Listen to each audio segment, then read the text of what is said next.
ABC Sports Championship Television. Today on ABC Sports, some of the game's biggest stars take center stage. When Wisconsin meets Ohio State, all eyes will be on Maurice Clarett, the most exciting freshman running back since Herschel Walker. The Cyclones storming through the Big 12 has been Iowa State's quarterback Seneca Wallace. Today he blows into Norman, looking to upend the second-ranked Oklahoma Sooner. Cold, windy, and wet at Memorial Stadium in Norman, Oklahoma. The top team in the North against the #1 team in the South in this Big 12 battle, both riding 6-game winning streaks. The defense of Oklahoma, one of the best in college football in every category. They'll have to be at their best today because, as John and Terry talked about, one of the most dangerous players in college football is on the scene. He's the Heisman Trophy leader at the midway point of the season, Seneca Wallace. And today, two old friends get set to do battle. Dan McCarney and Bob Stoops. The Cyclones and the Sooners are next.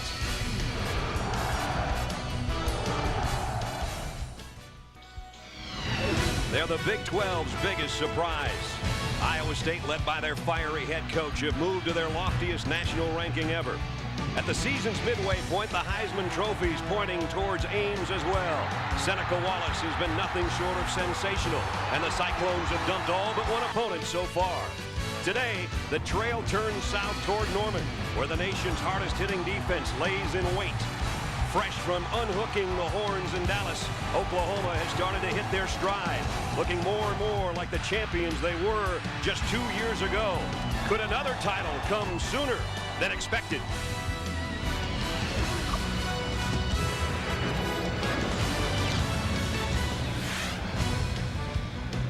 The preseason experts picked Iowa State to finish 4th in the Northern Division. How wrong they have been so far. They come in perfect at 3-0. And today they're on the road. A tough place to play, as always, in Norman, Oklahoma, where the Sooners have run off 6 straight victories and are now the #2 team in the country. So that's a matchup today, everybody. The North against the South. We welcome you to Norman. It's cold, it's windy, it's wet. The Sooners are just coming out of the tunnel right now, and you can hear the crowd because they know that this team is starting possibly to hit its stride. 2-0 to lead the Big 12 South, and of course coming off the Red River Shootout, an impressive win, especially their second-half performance against Texas last week. The Big 12 has been shaken up again today. Oklahoma State has beaten Nebraska. Is that a shock? Maybe not. They win by a field goal. Texas A&M is blanking Kansas. Colorado is another team that looks like they're starting to hit their stride. And Texas, Kansas State, and Missouri, Texas Tech are a little bit later on. Brad Nessler and Bob Greasy along with you. This is an important game for both these teams. They have both won 6 straight ball games. Not surprising probably for Oklahoma, very much so for the Iowa State Cyclones. They're that close to being 7-0, actually more like a yard from being 7-0. They lost to Florida State in the Eddie Robinson Classic. Bob, they're 6-1 and almost 7-0 because they have good football players and good coaching, but they have one special football player. Seneca Wallace, in my opinion, the top playmaker in all of college football. This is a play from last week. They call it the run. Seneca is a quarterback. He prefers to stay in the pocket. He doesn't like to scramble. In fact, he has only 30 yards rushing on average per game this year. And in my opinion, for him to win this ball game today, he's got to get out of the pocket, use his legs, scramble, and not run.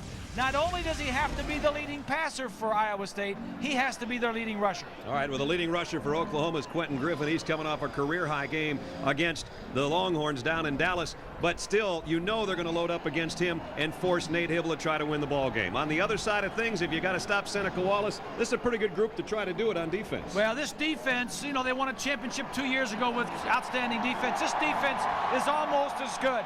They've got All-Americans at several different positions. The strength of this defense is their front 7, and Teddy Lehman, a sprinter in high school, is the strength of that defense. This defense has speed, and they'll need that speed today to stop Seneca Wallace. I hope Swanee can hear me. He's the third man in our team. Let's head to the field to Lynn Swan. Thank you. It is Lyle. I'm here with head coach Dan McCarney. Best start since 1938. What was the message you delivered to this ball club before they took the field? Now, I want these kids to embrace this opportunity, Lynn. Just play with a relentless dedication to one another and enjoy the moment. moment. This is a great opportunity for our football team. You're facing one of the top defenses in the country. Seneca Wallace is a great leader. Will he have to do more today to give you a chance to win? Well, we want him to play within the system, but do his thing. We're going to have to give him an opportunity with our protection and hopefully get a little bit of running game going as hard as it is against this defense. Coach, good luck to you. Thanks a lot, Lynn. They're looking forward to it, Brad. Maybe there are no two other coaches in college football whose teams reflect their head coach's intensity more than Dan McCarney and Bob Stoops. Oklahoma won the toss. They've deferred. The kick is coming. Trey DiCarlo and Young and Wagner wait on it at the 2-yard line. It's Michael Wagner. And the tailback's got himself a seam, and he's out to about the 28-yard line. That's where Iowa State will go to work offensively. Here's the guy that everybody is talking about. And I'm talking about everybody from MTV to every magazine in the country. And he's Seneca Wallace, the 5'10", 193-pound senior. And he's a guy that makes big plays. As Bob said, it's not so much that every game he rushes or throws for so many yards. He finds a way to come up with big plays when they need them. At critical times, that's right. So they'll work from the 28-yard line. 3 wide out grouping for Wallace, and immediately he'll drop back in the shotgun. Wagner and Rutland will flank him there. Noise already deafening here at Oklahoma. No gain on the play for Michael Wagner. Might have lost a foot or two. Let's check the starting lineups. First, here's the big eaters up front for Iowa State. Shelton and Menard, Butler at the center spot with the most experience, Montgomery and Stubby. The backs and receivers, Wagner, Woodley the fullback, although we've already seen both tailbacks in together. Knox the tight end, Danielson and Whitver the wide receivers. Lane Danielson is a big play receiver, and he's the guy they look to stretch the field. Wallace, plenty of time. Now throws short and incomplete. Intended for Wagner, and he sort of double pumped. And then when he did recoil to try to throw, it was in the dirt. Defensively for Oklahoma, this is a tremendous front wall. Wilkerson and Harris, Klein and Jackson. One of the best in the country. And as Bob said, Lehman and Mitchell and Jackson will get around. Speedy linebackers and big hitters. And Woolfolk, Everidge, Bassey and Derek Strait. Great corners. 2 guys on the outside are very good. And this guy we talked to yesterday, he can run anybody down.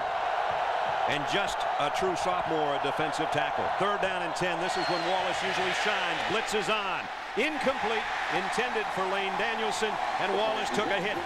And it was Everidge coming on the blitz. So it's 3 and out Iowa State.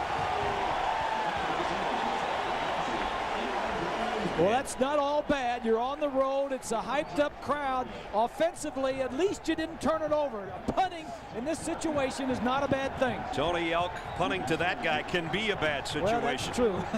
Antonio Perkins, who I think is one of the most exciting guys you can watch in all of college football. When he gets his hands on it with a little bit of a gap here or there. He's already returned 2 punts for touchdowns this year. Here comes Derek Strait, and he blocked it into the end zone. Touchdown, Oklahoma.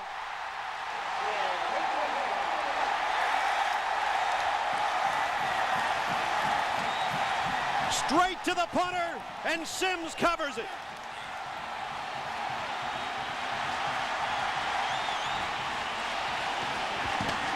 The Iowa State player had a chance to kick it out of the end zone. He tried to kick it out of the end zone, and he missed the ball. Here's the block. Now number 17, it's not in the picture there, but he tried to kick it out of the end zone. He missed it.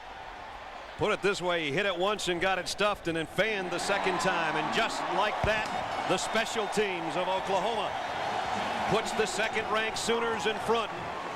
Derek Strait, Bob Stoops says he's been our most consistent player for 3 years. He just helped them score a touchdown.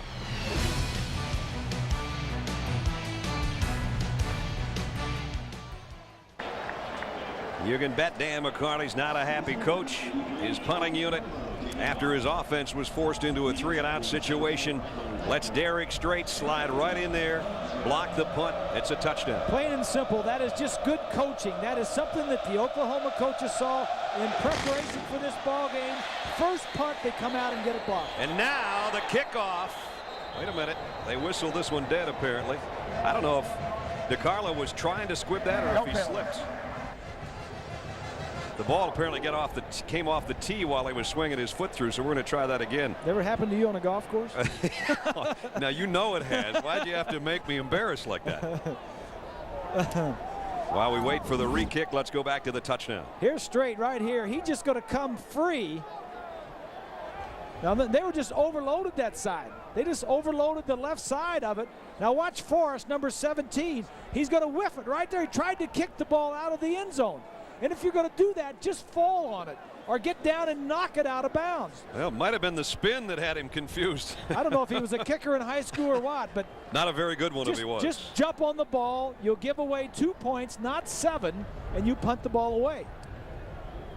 We talked about the weather before the game. The wind has died somewhat, but it is windy and cold, and the special teams of Oklahoma in Bob Stoops' era have been impressive, including another touchdown moments ago. And this one goes to Lance Young, and he'll take a knee 5 yards deep. So again, Iowa State will have to work from its own 20-yard line. So now already the pressure has built a little bit on the Cyclones. They found themselves in this situation before, down behind to a good team, but you don't want to do it week in and week out, especially with the schedule they have upcoming. They have really got to be one of those teams that worries about week in and week out. And we'll show you their schedule later. It is murderer's row from here on out. Yeah, especially the 4 of the next 5 in particular. All of them are on the road.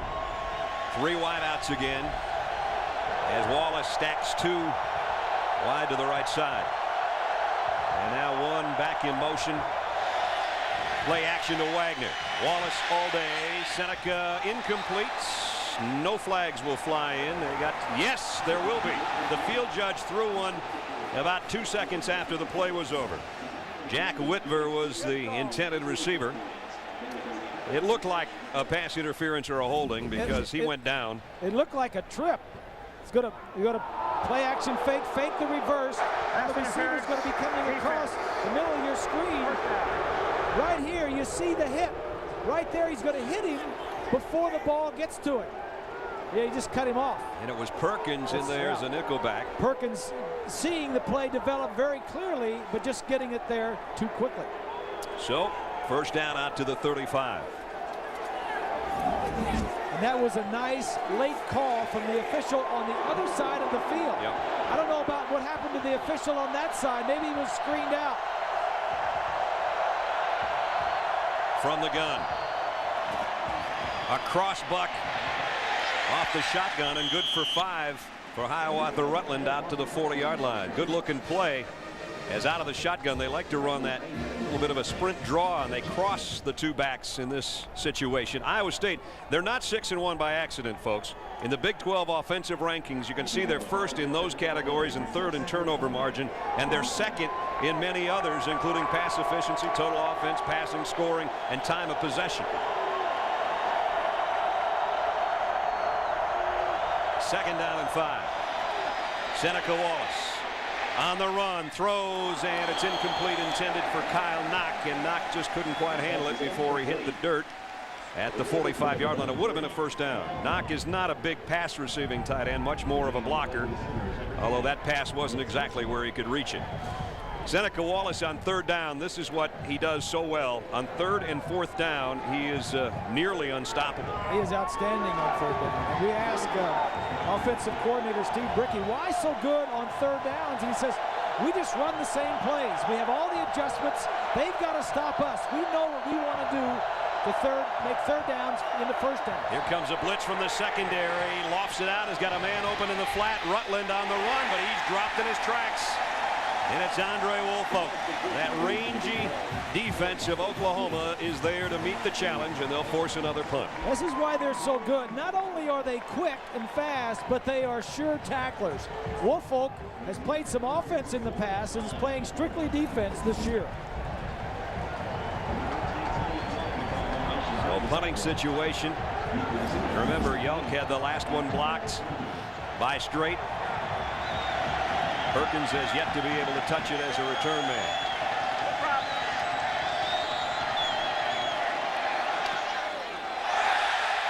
This kicks away and off the side of his foot. And let's see, this is not going to gain him much. They're walking past the 35-yard line, still walking. Way up near the 40 is where they finally decide that ball went out of bounds. A 21-yard punt is all. You see the raindrops, and it's been threatening all week. We thought we were going to have rain all day yesterday and that maybe it would improve by today. That storm front has sort of stalled right over Norman, Oklahoma, and it's cold and it's wet, and here comes the Oklahoma offense for the first time today with great field position for Nate Hibble at the 39-yard line. There's his numbers on the year, 14-1 as a starter. And a quick throw. And out to about the 41-yard line, Trent Smith, his tight end, and one of the favorite targets for him this year. Here's the big fellas up front for the Sooners. They're growing better every week. Sims and Davis, Carter, Skinner, and Jamal Brown. A little more physical this year. Griffin, sensational tailback. You just saw Trent Smith, Fagan, Peoples, and Savage in most of the three wideout sets, and Trent Smith is the leading receiver. You can add one more to that 19 now. He's got 20 on the year after the opening snap. Quickly, Quentin Griffin out in the flat on the fly and up to about the 47-yard line. It'll be 3rd down and 2.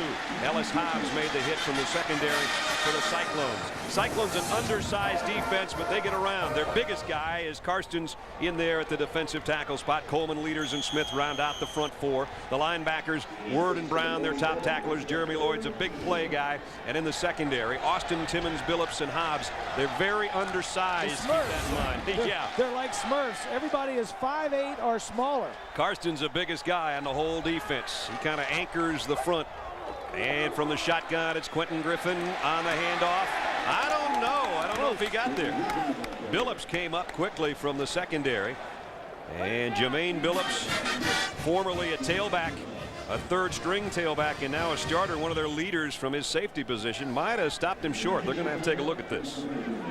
You talk to Iowa State defensively, John Skladany, the defensive coordinator, and everybody says we got to do one thing, and that's stop Griffin. Yep. Stop the run. They play 8 men in the box. They're going to try and stop the run, and they did. They did. That one then. Less than the length of the football. And the offense is looking at the sideline saying, Coach, we want to go for it. And the coach says, okay. Let's go for it. An early gamble by Bob Stoops. 4th down and less than a yard. 2 tight ends have checked in. And Oklahoma on their side of the 50. Let's see if they actually do go for it or try to draw the Cyclones offside. Boy, you got single coverage down at the bottom if you ever want to go for it. Kewan Jones, 1st down, crosses midfield. So 1st down Sooners, they lead by 7. Let's check in elsewhere with John in New York. Brad, in the Old Navy update in the Big Ten, Ohio State, first couple of minutes, Craig Krenzel to Michael Jenkins. What happens to the defensive backs? All out of position. An easy score from 47 yards out. The Buckeyes lead it 7-0 over Wisconsin. Brad. All right, John, here 7-0, same score. Oklahoma now on the Iowa State side of the 50. And Hibble double pumps, and Nate will keep it. And he goes down just inside the 45. Got about 4 on the scramble. That's all Nate needs to do is just get upfield a little bit, gain 4 or 5 yards. I don't know if you're familiar with the Oklahoma quarterbacking situation. Jason White, the starter at the beginning of the season, a real scrambler. Guy can move around a lot. Injured a knee, out for the year. Hibble takes over, not quite the runner that he is. 2nd down and 6. Here's a sprint draw to Kewan Jones. And he got back to the line of scrimmage, and he got tattooed by Brandon Brown. Although the coaches for Oklahoma will tell you that Nate Hibble is not the runner that Jason was. But they say he's not bad, but we decided we can't do what we were going to do. We had 2 quarterbacks before. We don't want to run him now. Then we get down to Thompson. Well, especially since Brent Rawls, the 3rd string quarterback, also, he broke a thumb. He's out also. So now you've got Hibble and a true freshman, Paul Thompson, behind Hibble. So they want to take it. They don't want to get down to the true freshman to lead this team. 3rd down and 5. 7th play of the Sooner drive. Hibble, quick slant, and incomplete. Will Peoples, the intended receiver, but nice coverage by Ellis Hobbs to make him cough that one up. And now it is 4th down and 5, and we'll see the punting unit the top of your screen, just a little slant. Nice job of starting to the outside. That ball should have caught that ball. Yep. Should have caught the pass. First down. Now they went on 4th down and a yard. Now on 4th and 5. They're set to punt it away. High end over end kick.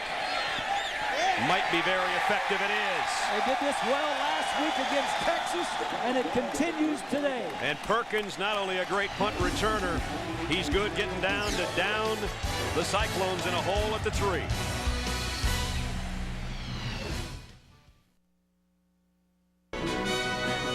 ABC Sports presentation of college football brought to you by Chrysler. Drive equals love. The people of Allstate. You're in good hands with Allstate. And Tostitos Scoops, the dip lover's chip. Dig in. Dig in and bundle up. That's the word here today. Last week we were sweating.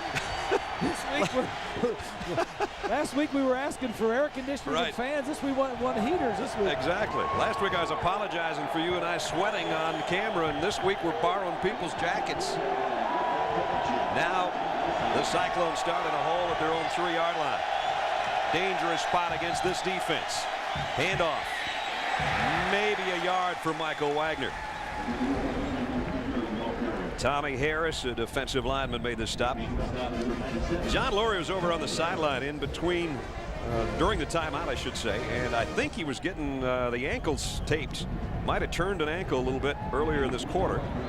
So everybody gets in the injury mix at midseason. 2nd down and 9. If Seneca Wallace should decide to throw, he's got to be careful about scrambling in the end zone. If there's a holding call, it ends up being a safety.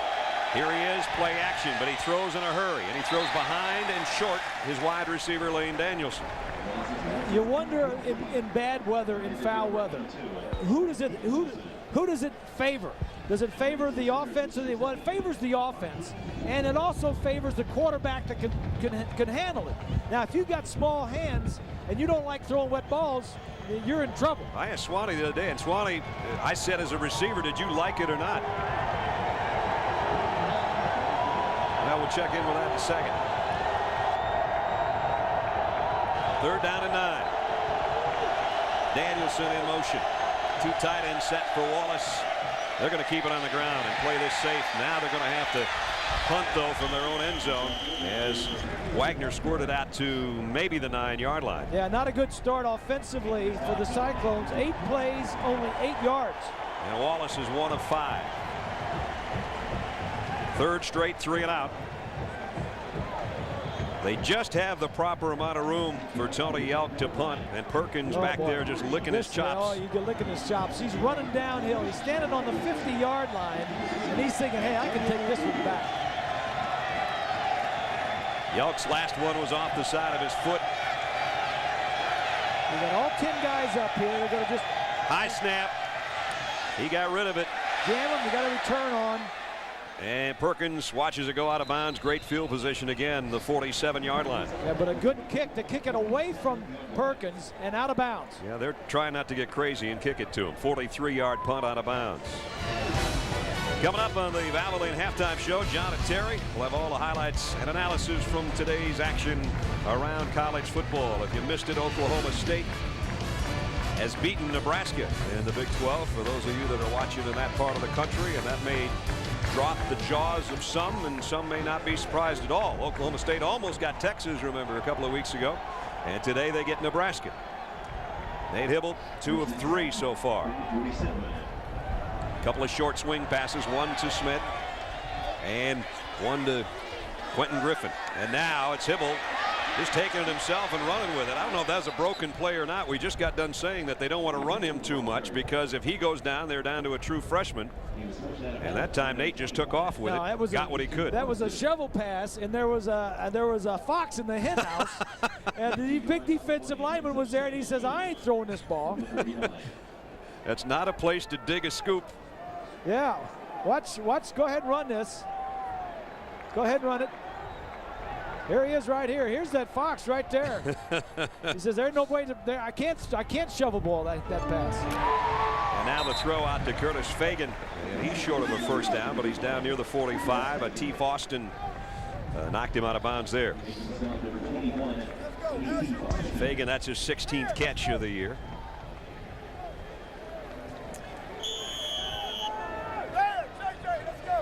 There's the breakdown of Oklahoma so far this year. 168 yards a game rushing. They've had huge games rushing, and then they've had some, like the Alabama game when it was minus rushing. So highs and lows, they're trying to even that off instead of being on the roller coaster. 3rd down and 3. Hibble, quick drop, quick throw. Fagan again. I don't think he got it. Nope, he's a yard short. Same person they're trying to pick on, Ateef Austin, and Austin was equal to the task. And it's 4th down, and I think it's almost a yard to go. Well, one of the things that's going to be there all day is the single coverage on the outside. Look at the separation here between the receiver and the defensive back.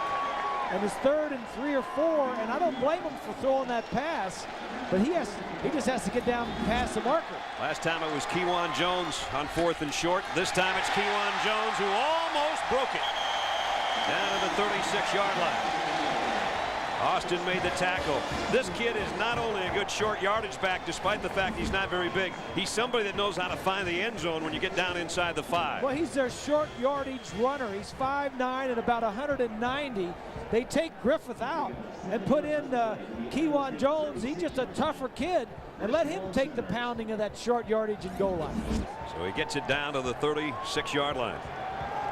John Scladini, defensive coordinator, Iowa State, looking on, hoping his team can come up with a stop. But right now it's Oklahoma 1st down. Hibble, high snap from the shotgun, deep middle, complete. Down inside the 15 to Mark Clayton. Good throw, 23 yards.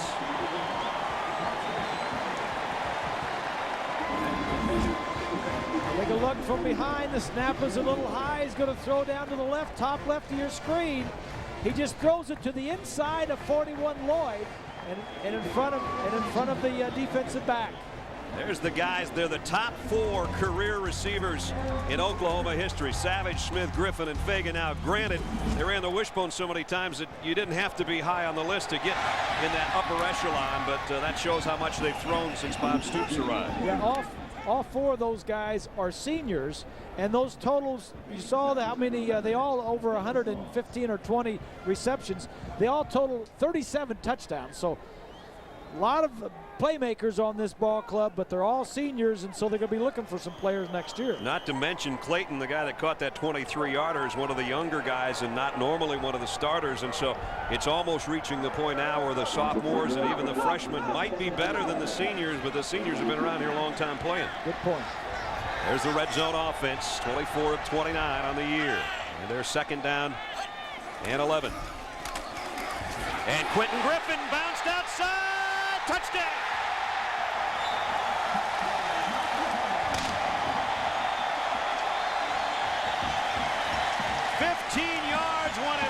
He was going to go down. He kept his balance, and he's in the end zone again. Take a look at the offensive line. That's Carter, the center, that snapped the ball and then come around. That's not easy to do. And Griffin says, hey, if I don't get in the end zone, Jones is coming in. He's the short yardage and goal line runner. I ain't going to get this touchdown. Well, Bob and Brad, he looked like a pebbles over a lake, just skipping over. You thought he was going to go down. He gets an arm down, another down. He sees the goal line and makes a dive for it.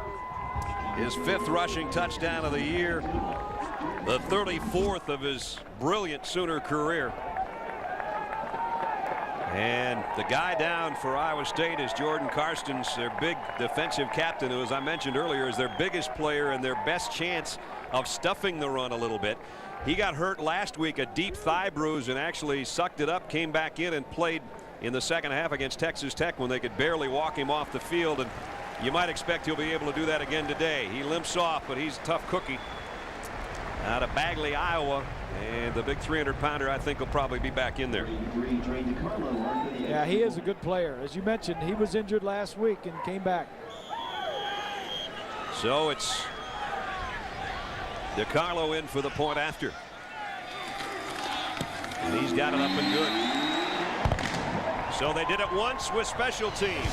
Then they turned to their leading ground gainer, Quentin Griffin, keeping his balance. It's 14-0 Sooners.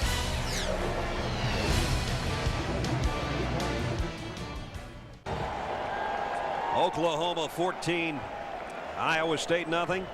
5:15 remaining first quarter. Quentin Griffin with another touchdown, and today has moved into the number 9 spot all time in rushing. He just passed Lydell Carr, and he's got only 19 yards on the day, but one of them a big touchdown. When it looked like he couldn't keep his balance, he somehow found a way. Here's the kick. Lance Young about 3 yards deep, and he won't have an opportunity to return this one either. Coming up next Saturday, we're back with a terrific doubleheader for you. And noon Eastern time, Ty Willingham and number 7 Notre Dame against 14th ranked Florida State, who had a week off this week. Bob and Swanee and I will be in Tallahassee for that one at noon. Then at 3:30 Eastern, these Cyclones face another tough test. Chris Sims and number 8 Texas, plus other regional action. You can check the local listings for the game in your area. Notre Dame perfect so far, but boy, do they have their hands full tonight against Air Force. Amen, brother. Again, the Cyclones after work from the 20. Trying to get something going offensively. They got about 4 yards from Hiawatha Rutland before Brandon Everidge made the stop. This is the 4th possession for Iowa State, and they have had 3 plays and out on all 3 possessions.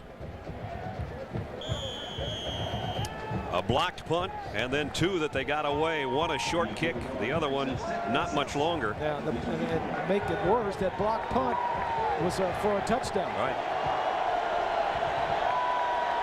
2nd down and 6. 3 wideouts for Wallace. Pump fakes.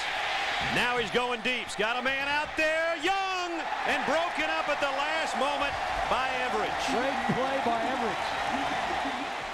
I thought Lance Young was going to get a touchdown out of that one, but Everidge with a great closing move knocked it away. Boy, he threw that a long ways, partner. What Seneca Wallace does by rolling out is he keeps it alive and allows. He wants to throw it to the right side. Now he looks all the way back to the left. If he gets it out about 3 more yards, that would allow his receiver Young to run under it, and Everidge wouldn't be able to get it. But this is a good play. You're right. He waited a half step. Yeah. That was a difference. Just slowed him up a little. Here comes a blitz from Oklahoma. Wallace trying to run away from it. On the run. This one tipped. Incomplete. Teddy Lehman got a hand on it. He'll get a hand on a lot of them. He'll be the fastest linebacker to play in the last however many years. Well, he was a high school sprinter, and now he's a middle linebacker in the... It's a little scary, isn't it? Yeah. They want speed. 12 plays for Iowa State, 16 total yards. Again, they punt. Or attempt to. Yelks had 1 block today, 2 blocked this season.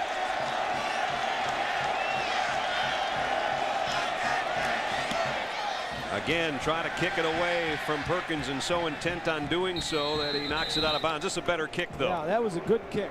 And no question that they're kicking away from Perkins. At the 32, that's the reason for the boos. Obviously, the Sooner fans want to see Perkins handle a punt return. A 44-yard kick against the wind and out of bounds.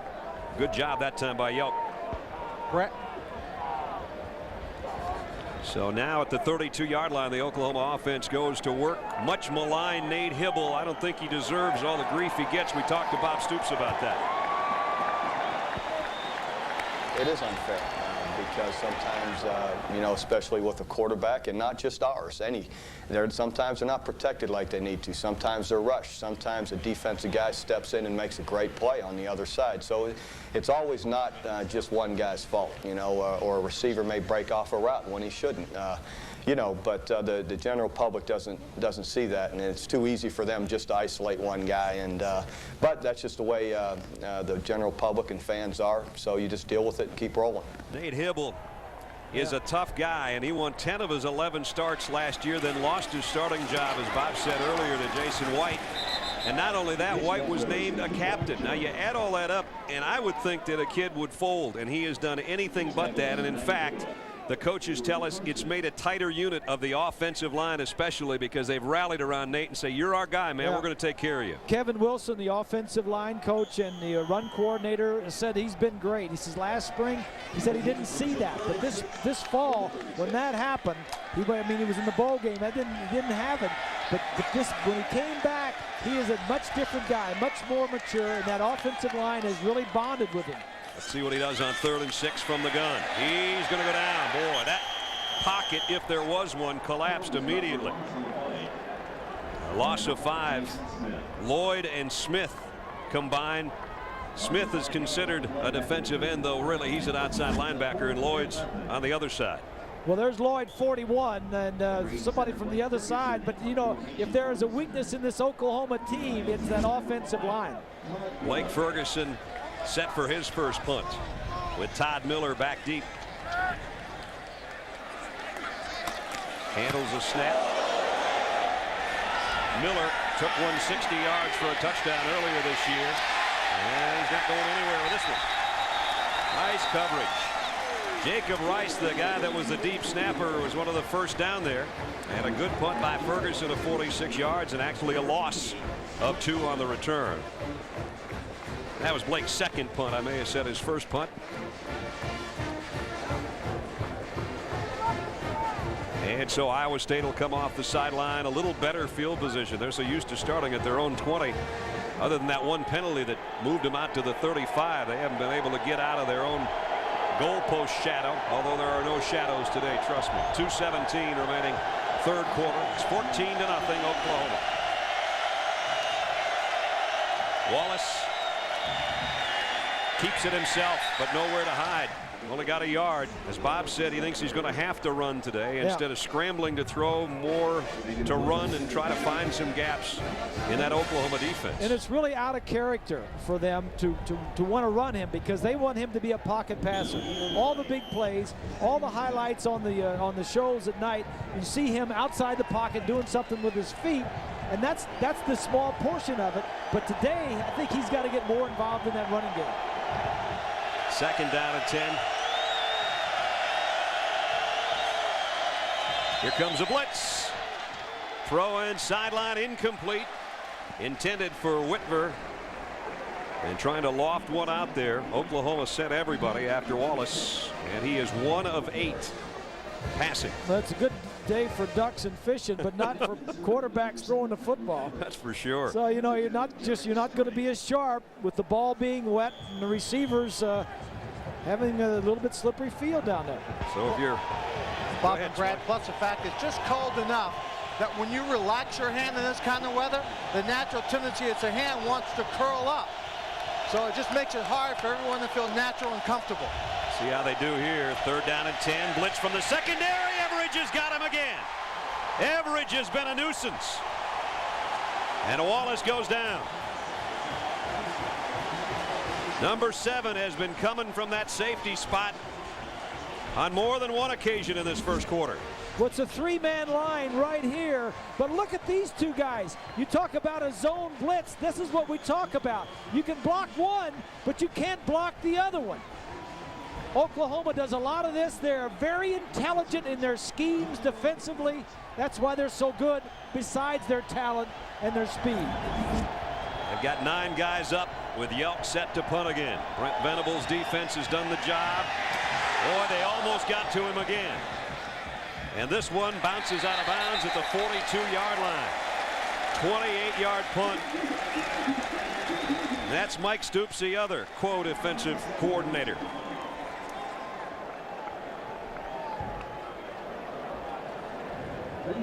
Let's take a look at our Chrysler passing playbook, Bob. All right, let's take a look at something. Now, there's different ways to make big plays, and you have to have enough time because it's going to take a little longer.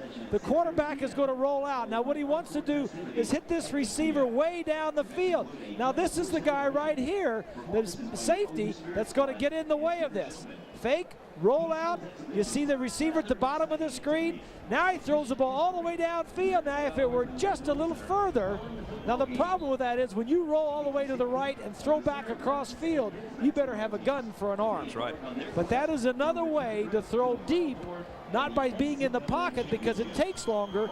Get yourself outside the pocket, let your receiver run down the field. Here comes the Oklahoma offense at the Cyclone 42-yard line. Best starting field position of the day, and already leading by 2 touchdowns. Kewan Jones, the tailback in the eye, with a 3 wide out grouping for Hibble.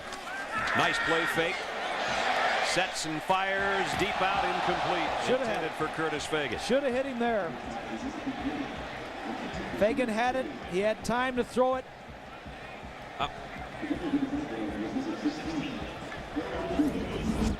I don't know if he runs into somebody or not. Let's watch. Does he hit somebody just before he throws it?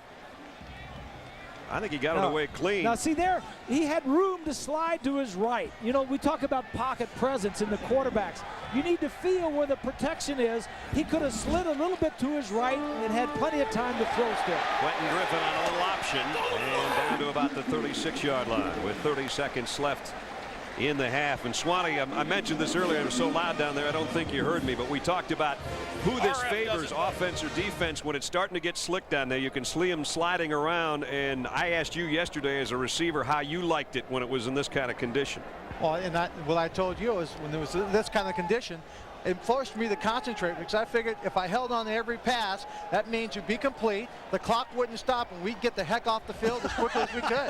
Get the heck out of there. That was my favorite answer of all time. It was always cold and wet, and Swanee, being kind of a California guy, said, let's catch the ball, let's keep the clock moving, let's keep matriculating down the field.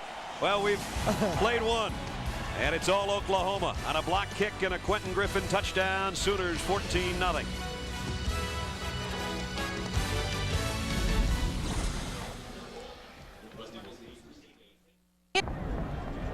Second-ranked Oklahoma leading number 13 Iowa State 14-0 as we get set to start the second quarter in Norman. Brad Nessler, Bob Greasy, Lynn Swan, and our ABC crew on a cold, windy day in Norman. And so far the offense has scored once for Oklahoma, and the special teams have scored once for the Sooners. Leaders offensively so far today: Nate Hibble's 5 of 7. Quentin Griffin 3 rushes, including his 34th career rushing touchdown. And Curtis Fagan has caught a couple of short passes. 3rd down and 4 here. I think he got it. Quentin Griffin, Kewan Jones, I beg your pardon. And Tyson Smith brings him down, but I think he's got another first down as we check in with Lynn. Just wanted to give you an update on Jordan Carstens, who went off and we thought he was hurt. He just got the wind knocked out of him. He has not missed a defensive series for his team since he came out for that one particular play, and that's important to the defensive units, also important to his family, because every Sunday Jordan heads home to his farm and it's harvest time, so they need him out there. Yeah, they bought so many number 92 jerseys 3 years ago. His dad said we always hope for a good crop because we have to pay a lot for those things. Hibble, look out, lofts it as he's hit, and it's incomplete, and boy, he took a big shot. Jermaine Billups from the secondary is the guy that got there. There's Billups, big hit. Never saw him. Nope. Never saw him. He was looking left. Billups, the strong safety, came on a strong safety blitz and put some pressure on him. Bringing up 2nd down and 10 as the play comes in from the bench. 1 sack. He's been knocked down once and hit another time, and has a 2nd down and 10 here, and he'll work from the shotgun. Tight end Trent Smith is the motion man, but it's a sprint draw to Griffin, and Griffin has Lloyd all draped all over him. Lloyd, the outside linebacker, a senior out of Pittsburgh, Texas, and a loss of 4. He's a big play guy. He had 5 tackles last week against Texas Tech, but more importantly, on one play, Anton Page, the wide receiver for Texas Tech, was going for what looked like a first down. He just ripped the ball out of his hand for a fumble recovery. Exactly. Just had him, ripped it out. He had a heck of a game last week. Yes, he did. He really did.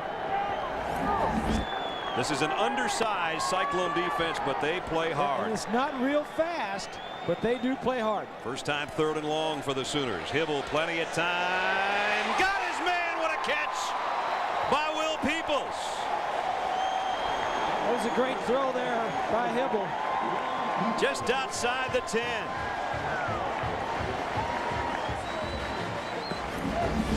Lewis was the guy covering, but watch this catch. He's going to go down, break to the inside, and then come back out. Good protection. Now the thing I like, he's going to throw it over these two defensive men right here. Look at it's in between the two, throws it over the first guy and in front of the second guy. Boy, and he had to stretch out and got it just outside the 10-yard line. Quentin Griffin, boy, the little fella, he might only be 5'7" or 5'8", but he is strong. Matt Word and Brandon Brown finally dropped him, but not till he got inside the 4. Great balance, good vision, and he's low centered. You know, he's very strong. You know, I said yesterday he runs a lot like Emmitt Smith. Yeah, he does. You know, he's not a speed burner, but boy, he gets everything out of every carry. Here he is again, number 22, touchdown. He scores touchdowns like Emmitt Smith. Same number, 4 yards, his second of the day.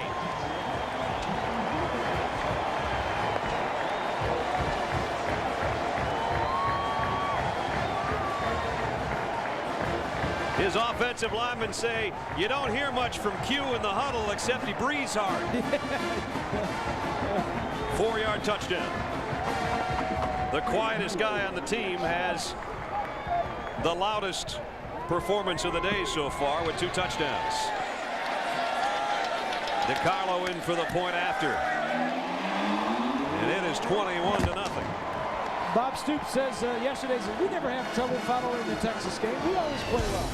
That they do. They're off to a great start today. They lead the number 13 team 21-0.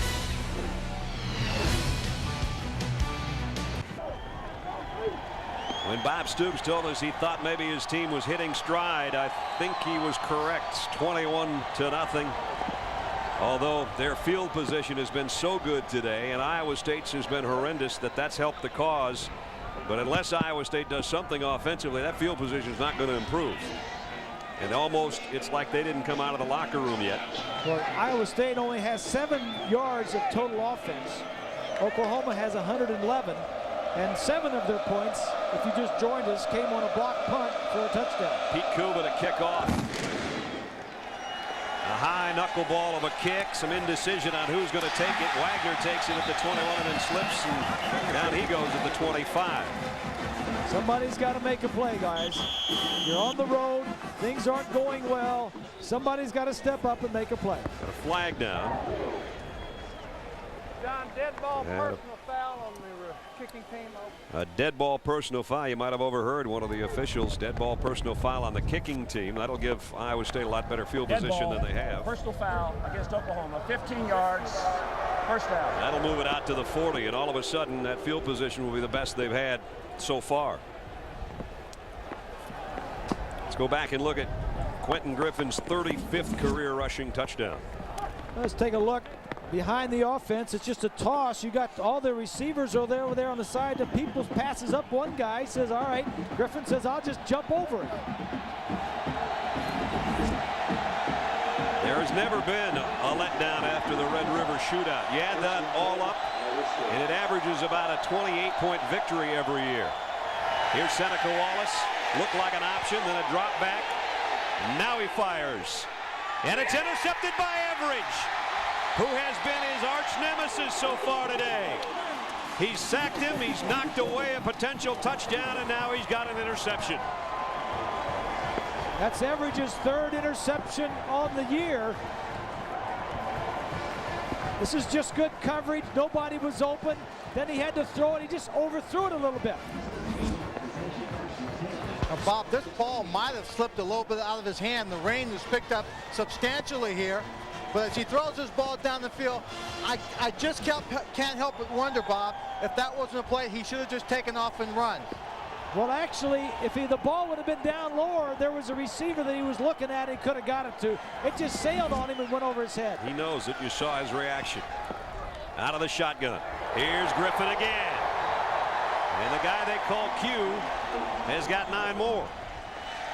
Lloyd made the tackle. Little number 22. And there you see, as Swanee said, the rain's intensifying as the lights have been on for a couple of days here in Norman. It's no fun to play in a day like this where it's cool, you get wet, soaked to the bone, and windy. Down to the 40. And a first down for Griffin. Brandon Brown tripped him up. It was actually Kewan Jones again. Again, our short yardage guy. Those two built pretty similar. Our Aflac trivia question. When was the last time Iowa State defeated Iowa, Nebraska, and Oklahoma in the same season? And they have done 2 of those. Yeah, that's a hard question now. Yeah, we'll give you time to think about it, or if you're at home, look it up. Unless the Cyclones, all the Iowa State fans should know. Hibble, nice play fake. Nate's going to keep it.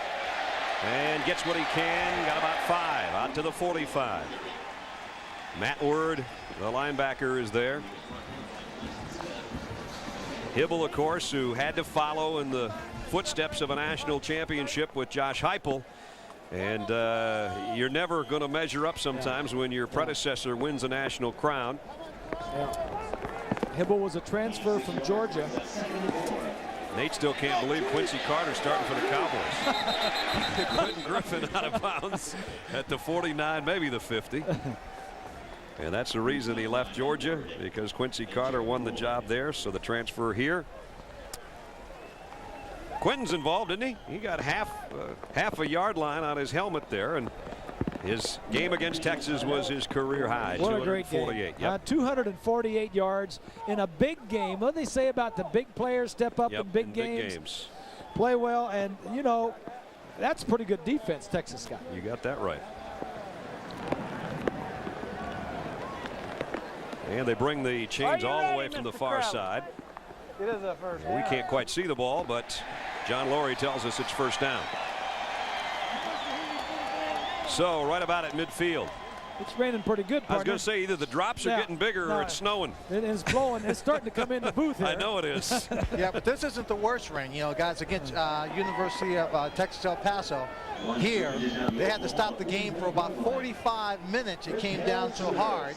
Then they continued play, and this field, remarkably, held up extraordinarily well. It was put in about 1995. From the shotgun, Hibble throws. Peoples has it. Broke a tackle. Almost tiptoed down the sideline. Brandon Brown knocked him out. But that young wide receiver from Humboldt, Texas, the same hometown as Quentin Griffin, and watch him here. Well, they got a lot of experience and a lot of depth at wide receiver. He just headbutted the defensive back and kept going. We mentioned they're going to lose Savage and they're going to lose Fagan. They lose Trent Smith. They lose Griffin, but we've got some young stars to step up. Like Peoples and Clayton and Brandon Jones. And now the handoff. Quentin Griffin lost the ball. I think Hibble covered it. Nate Hibble followed through with his fake, and that ball squirted all the way to the 30, and the quarterback's there. Oklahoma has been very vigilant on their fumbles last week against Texas. When Peoples fumbled on the 2-yard line, Griffin picked it up and took it in for the score. That ball is definitely out. Yep. What is it, Forrest? Forrest. Yeah. And Hibble there to cover it. And now it's Quentin Griffin again.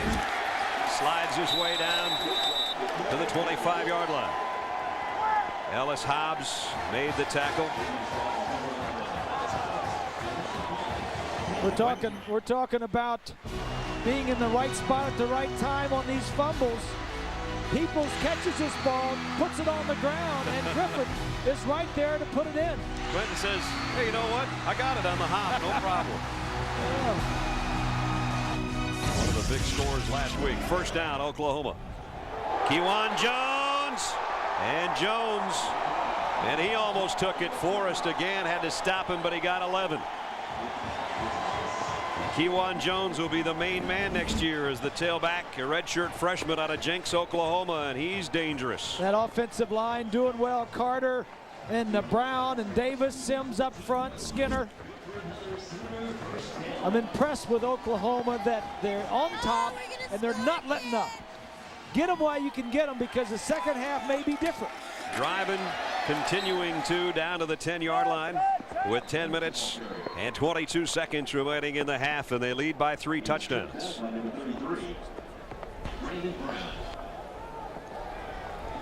They put the ball right down at the 10 where it's second down and 6.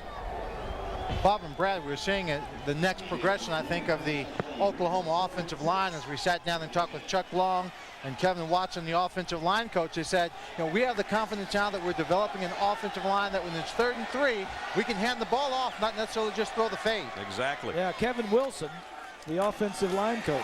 Here's Kewan Jones, and it's going to be close to 1st and goal. And right now, Oklahoma's coming off the ball, and the Cyclones can do nothing to stop them. Going to be a little bit short, I think, of a 1st down, although they may take a look at it. And Oklahoma over the century mark already in rushing.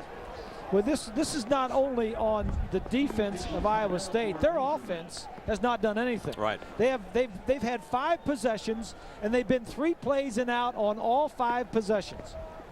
That's all you can say is the Cyclone defense has been out there all day. Yeah. And this one's a little bit short. Right at the 4, and they need to get to about the 3.5. So being very meticulous with setting it down. Oklahoma has been pretty efficient in the red zone this year themselves, and now they've got a 3rd and short situation. And Iowa State defensively has not been that good. But when the offenses have gotten in, they've scored every time. Hibble will try to do it himself. He didn't need much, but I tell you, he didn't get much. I don't know if he got it, to be honest with you. The linesman came in and put a foot down, which doesn't look like he gained anything to me, but we are about 7 miles away from the field right now, so don't go by what I say. We're up in the nosebleed seats. I don't think he moved much at all, but. Well, Bob and Brad, I'm standing right at the line of scrimmage on the sideline. And the offensive line didn't get a real good push, and looked like if he got anything, he just leaned his body forward. I think he lost yardage, to be honest with you. It's about as same as it was. So it's 4th down. All the technology and all the great stuff we've got, still the only way to mark that ball forward progress is the guy on the sideline, the line judge and the head linesman. They just come in, they put their foot down where they think the ball progressed to. Oklahoma's 2 for 2 on 4th down conversions today, and here they come again with a 3-touchdown lead. All right, all the single coverage up the top. Kewan Jones close to the goal line. He has it 1st and goal. Now that's one of the things that's a little different from the team last year and 2 years ago. In that situation, maybe they would have thrown the pass. They were a finesse offense. That's what Swanee was talking about. Now they're a little bit more physical, and they can run the ball in these situations and feel like they can pick it up with their ground game and not their air game. You talked about it earlier, touched on it, that they needed to get a little nastier and a little tougher up front. So far today they have been. 1st and goal. Kewan Jones, touchdown Oklahoma. And for Kewan, that's number 9 on the year. All Sooners right now. 69 is Davis. Comes around and really doesn't get anybody, but Jones says, out of my way, my man, I'm going in. And that he did from a yard. 13 plays, 12 of them runs, 1 pass, covered 72 yards. Jones did the honors, and now DeCarlo will try to tack on 1 and does. And with 9:13 remaining in the half, all Oklahoma Sooners. Quentin Griffin has 2 on the ground. Kewan Jones has 1. And it is 28-0 Oklahoma.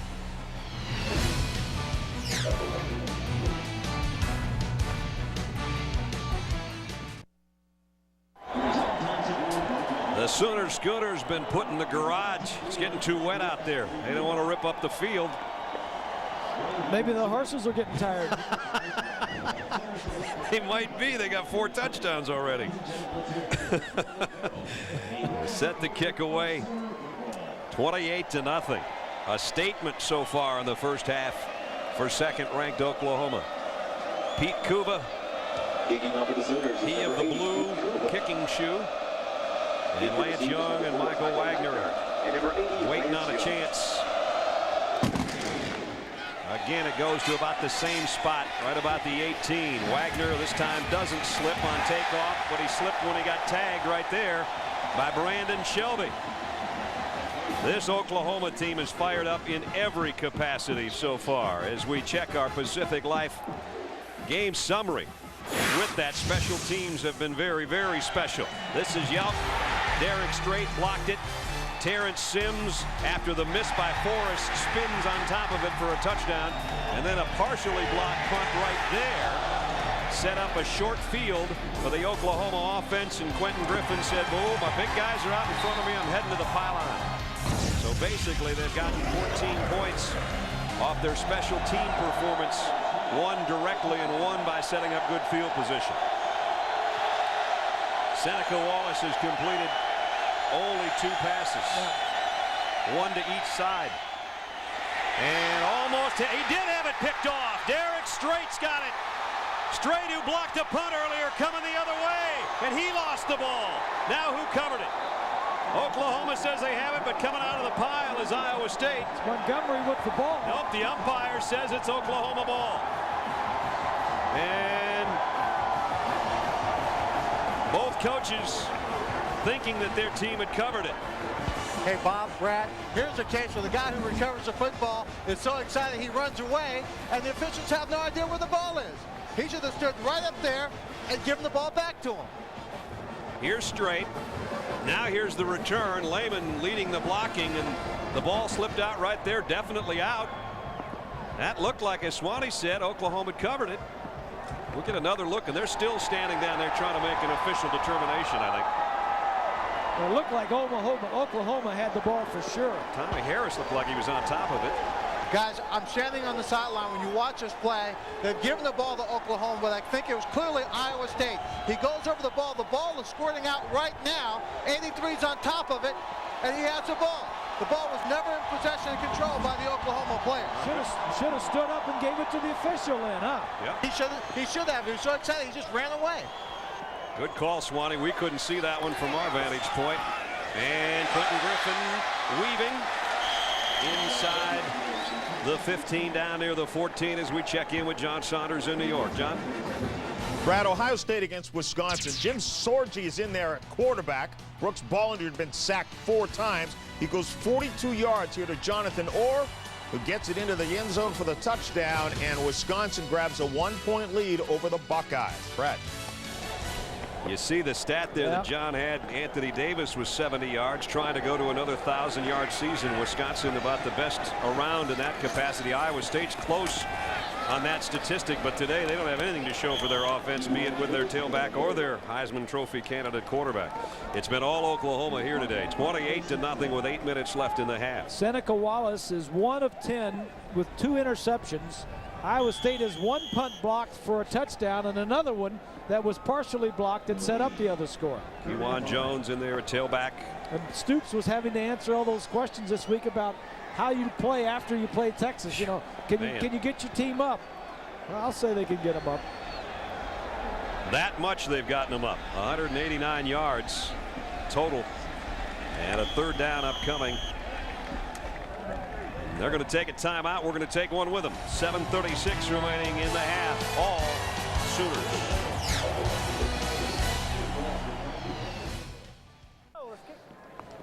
The highest national ranking Iowa State's ever had. And in the regular season, it had been 21 years since they'd even been ranked. And right now, it's just plain rank. But it's Oklahoma that's dominating. 28-0. And this Oklahoma team is getting better and better by the half.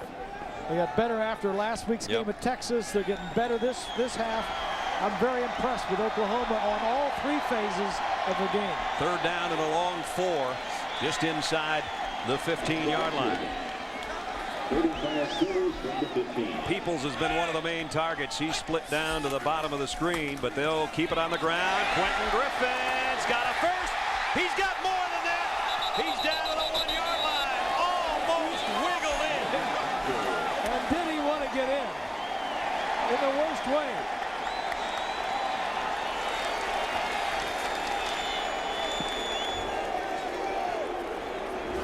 Weebles wobble, but they don't fall down, do they? Watch this run. I don't even know how he got by the first wave. He just stayed. Everybody stayed with their man. And almost got there. Just couldn't keep his feet. He deserves the give here. But it's Jones instead. Touchdown. Easy for Kiwan. His second score on the ground. Oklahoma dominating. Very impressive. Very impressive. They're doing it with special teams, with 2 block punts and a touchdown. They're doing it with defense, with 2 interceptions, and they're doing it on offense every time they get a chance. 69 Davis pulls again, and he didn't really have anybody to block. Remember, that followed the fumble recovery. So only having to go 20 yards in 4 plays, and the extra point is good. So the little guy got him close, and the just a little bit bigger guy got him in the end zone. Well, Bob, Brad, you know, one of the big reasons, as you said, why Quentin was trying to get in that end zone so hard is because he's not a player in the jumbo formation. That's when they bring in the 2 backs and the big tight ends, and they're trying to get that hard 1 yard at the goal line. So he's struggling. He's going to try and get all the way into the end zone before they bring in this power back. Tell you what, it keeps number 20 happy though too, because when Kiwan Jones comes in, it's sugar time. You know he's going to handle it, and he just powered in. They barely touched him. He got touched a lot worse after the touchdown by the celebration from his teammates. Well, Bob, you brought up an interesting point the other day that Quentin Griffith is one of those guys who might be a contender for the Heisman Trophy if he just had more touches of the football. Yeah, you know, if his numbers were better, and you know, the only way your numbers get better is if you run those in from the 5-yard line in. Well, the other numbers that I talked about earlier, he's got a couple 200, almost 250-yard games, but he's had a couple that were way down there. And that's not just his fault. The offensive line didn't play particularly well against Alabama. Short kick taken to the 25 by Lance Young.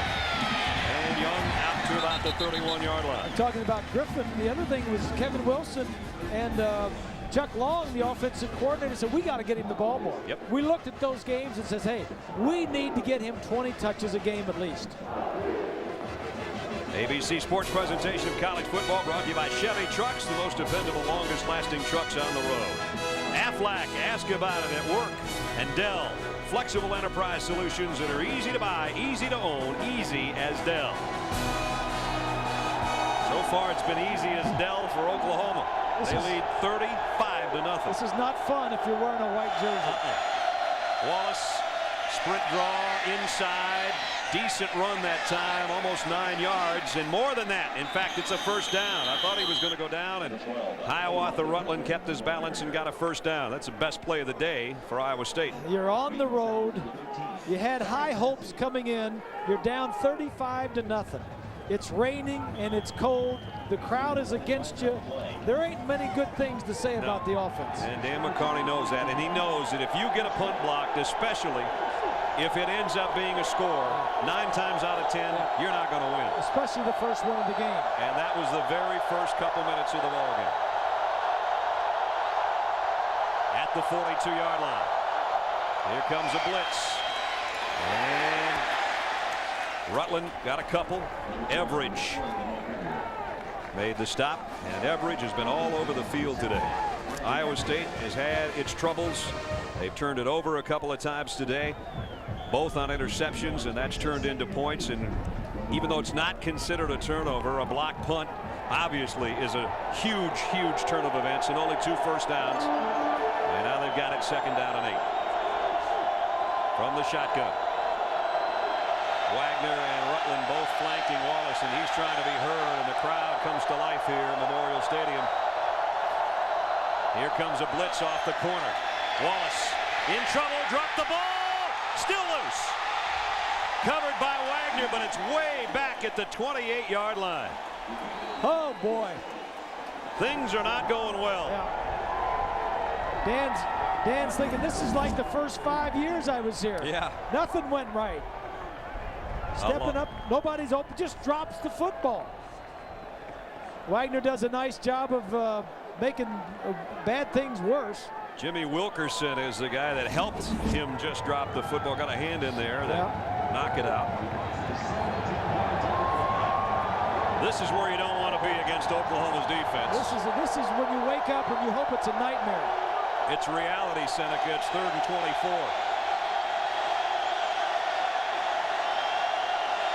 Knock the tight end in motion. Another blitz off the corner. Trying to run by it, but they can't. They're too fast on defense. Shelby in there as a dime defender made the stop. And it's time to punt for Iowa State. And we've said that way too many times today.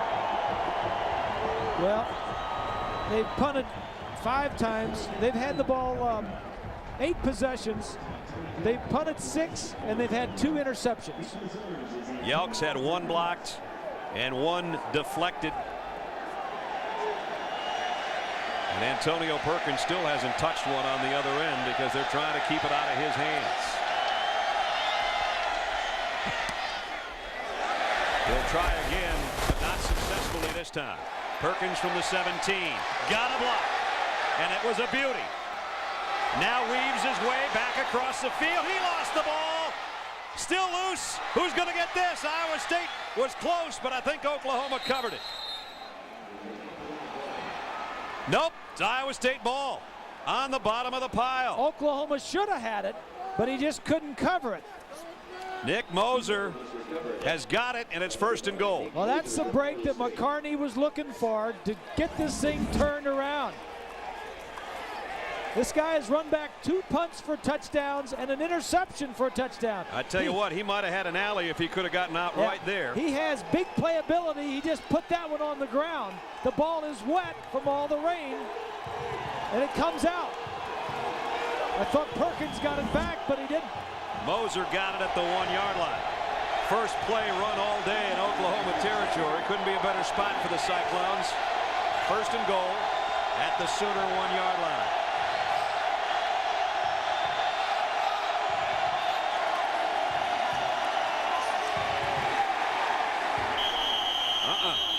Rutland stop short. No, I don't like that. Yeah, it's too deep. He's lined up too deep. He's dancing around the 5-yard line. You need to run things quickly down here so the defensive line and linebackers are going to be across the line of scrimmage as quickly as they can get there. You don't need anything slow developing in the backfield. Actually lost about a half yard.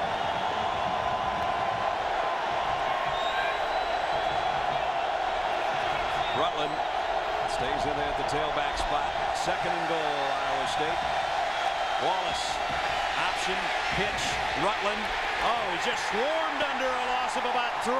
Too much speed defensively. Pasha Jackson, Eric Bassey, they're both there to meet him. Too much speed from the defense.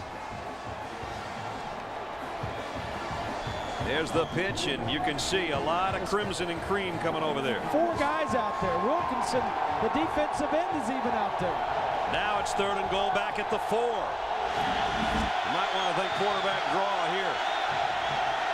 Or will they put it up? They desperately need points.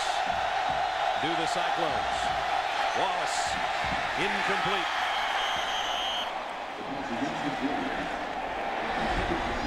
They tried to get it to the wide receiver who had single coverage, and he was jammed at the line of scrimmage. He didn't have a chance. Flag down. They're talking to Oklahoma as though they have the option here, so apparently it's a legal procedure against Iowa State. Might have been Rutland motion, and it's been declined, so it's 4th and goal at the 4. The play that got this thing started in the wrong direction for Iowa State was the first play. That's right. Lost yardage, then they went backwards from there. An option around the left side, lost yardage. And McCarney knows he's got to go for it, so does his quarterback. But I'll tell you, if they don't get it in the end zone, this place is going to come unglued. A proud defense that's given up basically nothing today doesn't want to give up a score. Well, you got to use your strength and get your quarterback, your Heisman candidate, outside the pocket.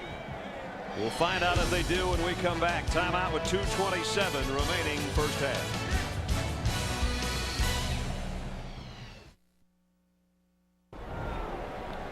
Iowa State's had one break today go their way as Perkins fumbled on a punt return, and they covered it down at the 1-yard line, and now they find themselves 4th and goal back at the 4 after 3 unsuccessful offensive plays. The officials trying to keep that ball dry at least before the umpire will put it down, and that's where he'll spot it. Both teams come back out. The Cyclones need something to go their way in a lopsided first half. It's been all Oklahoma. Now expect him to roll out to the wide side of the field this way. Quick throw on a slant, almost intercepted by Woolfolk. Woolfolk almost had another one, and the Oklahoma defense is held. And it has not been a Heisman half for Seneca Wallace. We didn't get any help. His man slipped down. He's trying to throw it out here. He's going to run a slant, and the receiver falls down. Come on, somebody's got to help him. I mean, that's, this is one team came to play, and the other team is just having all kinds of problems. 1 of 12. He's thrown twice to the opposition and only 1 completion to his own teammates. And Oklahoma, meanwhile, with Kewan Jones now getting a lot of the work, with Quentin Griffin having scored a couple touchdowns. 2:13 remaining in the half. While we have a moment, we gave you the Aflac trivia question. When was the last time Iowa State defeated Iowa, Nebraska, and Oklahoma in the same season? What do you say? I'm not supposed to say first. I'm supposed to give Swanee a chance first because he always complains. I think I know this one. Well, I'm not sure, but I'm just taking a wild guess and say it was 1938. I'm going to say never. I'm going to say 1960. Never. Oh, boy. You paid for that, Greasy. No, I know you did. I did not. Jones. I did not. But it's about time you got on the scoreboard, Bob. You got that right. The last time Iowa State beat Nebraska and Oklahoma in the same season was 1960, but the Iowa one, you guys pulled a fast one on me. Yes, sir. So Greasy hits the scoreboard. So far today, Iowa State hasn't hit the scoreboard. 1:30 left in the half. Boy, that's domination. That's a killer. Yeah, that's bad. That's as big a killer as looking at the scoreboard and seeing 35-0. When you get it on the 1-yard line and you can't get it in, that's a killer. Jones tackled by Karstens. And what do you tell these guys at halftime? I don't know. That's a good point. You got to go out and win the second half. You just got to say, let's go out and play the second half. It was a bad half. We've got the rest of the season that starts in the second half. At the conclusion of today's game, we'll select a Chevrolet player of the game from each team. Chevrolet will make a $1,000 contribution to each university's general scholarship fund. Nate Hibble's been pretty efficient today. He's even covered a fumble by one of his teammates. And a 2nd down and 6. Iowa State brings a blitz. Kewan Jones almost ran right by it. Got out close to the first down. Stick. Jeremy Lloyd made the stop. Kewan Jones getting a lot of work now after Quentin Griffin had a couple early touchdowns, and Kewan's got 73 yards and 2 touchdowns himself today. And he's a young fella that came out of Jenks, Oklahoma, and they have won the 6A title in this state so many years in a row. People have quit keeping track. Those 2 running backs and the special teams have been the story, and the dominating defense that Bob and I talked about to open up the show today. It's all come to play today, and it's 35-0. And let's go down to Swanee. Coach Stoops, it seems like you've done everything that you wanted to do. Good defense, good special teams, with the exception of 1 turnover. Is there anything you're not happy with? No, just the 1 turnover. Tremendous defense. Offense, just love it the way we're running the football in this kind of weather. You have to. So we just got to take care of the ball and play smart in the second half. Can you anticipate any changes Iowa State might make in that second half? I don't know what they'd be. You know, we're gonna continue to play hard. We got some, we'll try and change up what we're doing a little bit, but you just got to keep tackling well and taking care of the football on offense. Thank you, Coach. All right, thanks. The car's running pretty well. No need for a tune-up. Maybe a warm-up, though, at halftime. John and Terry will be along with the Valvoline halftime show with all the scores and highlights for you. Here, the highlight has been Oklahoma 35-0 at the break.